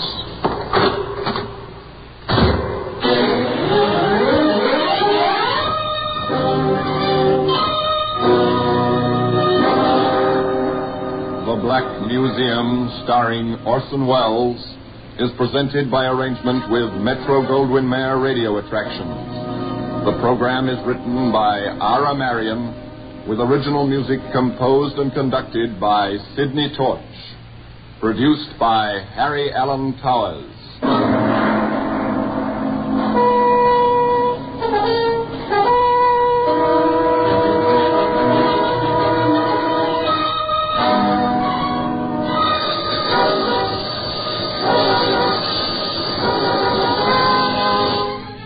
There's the Black Museum.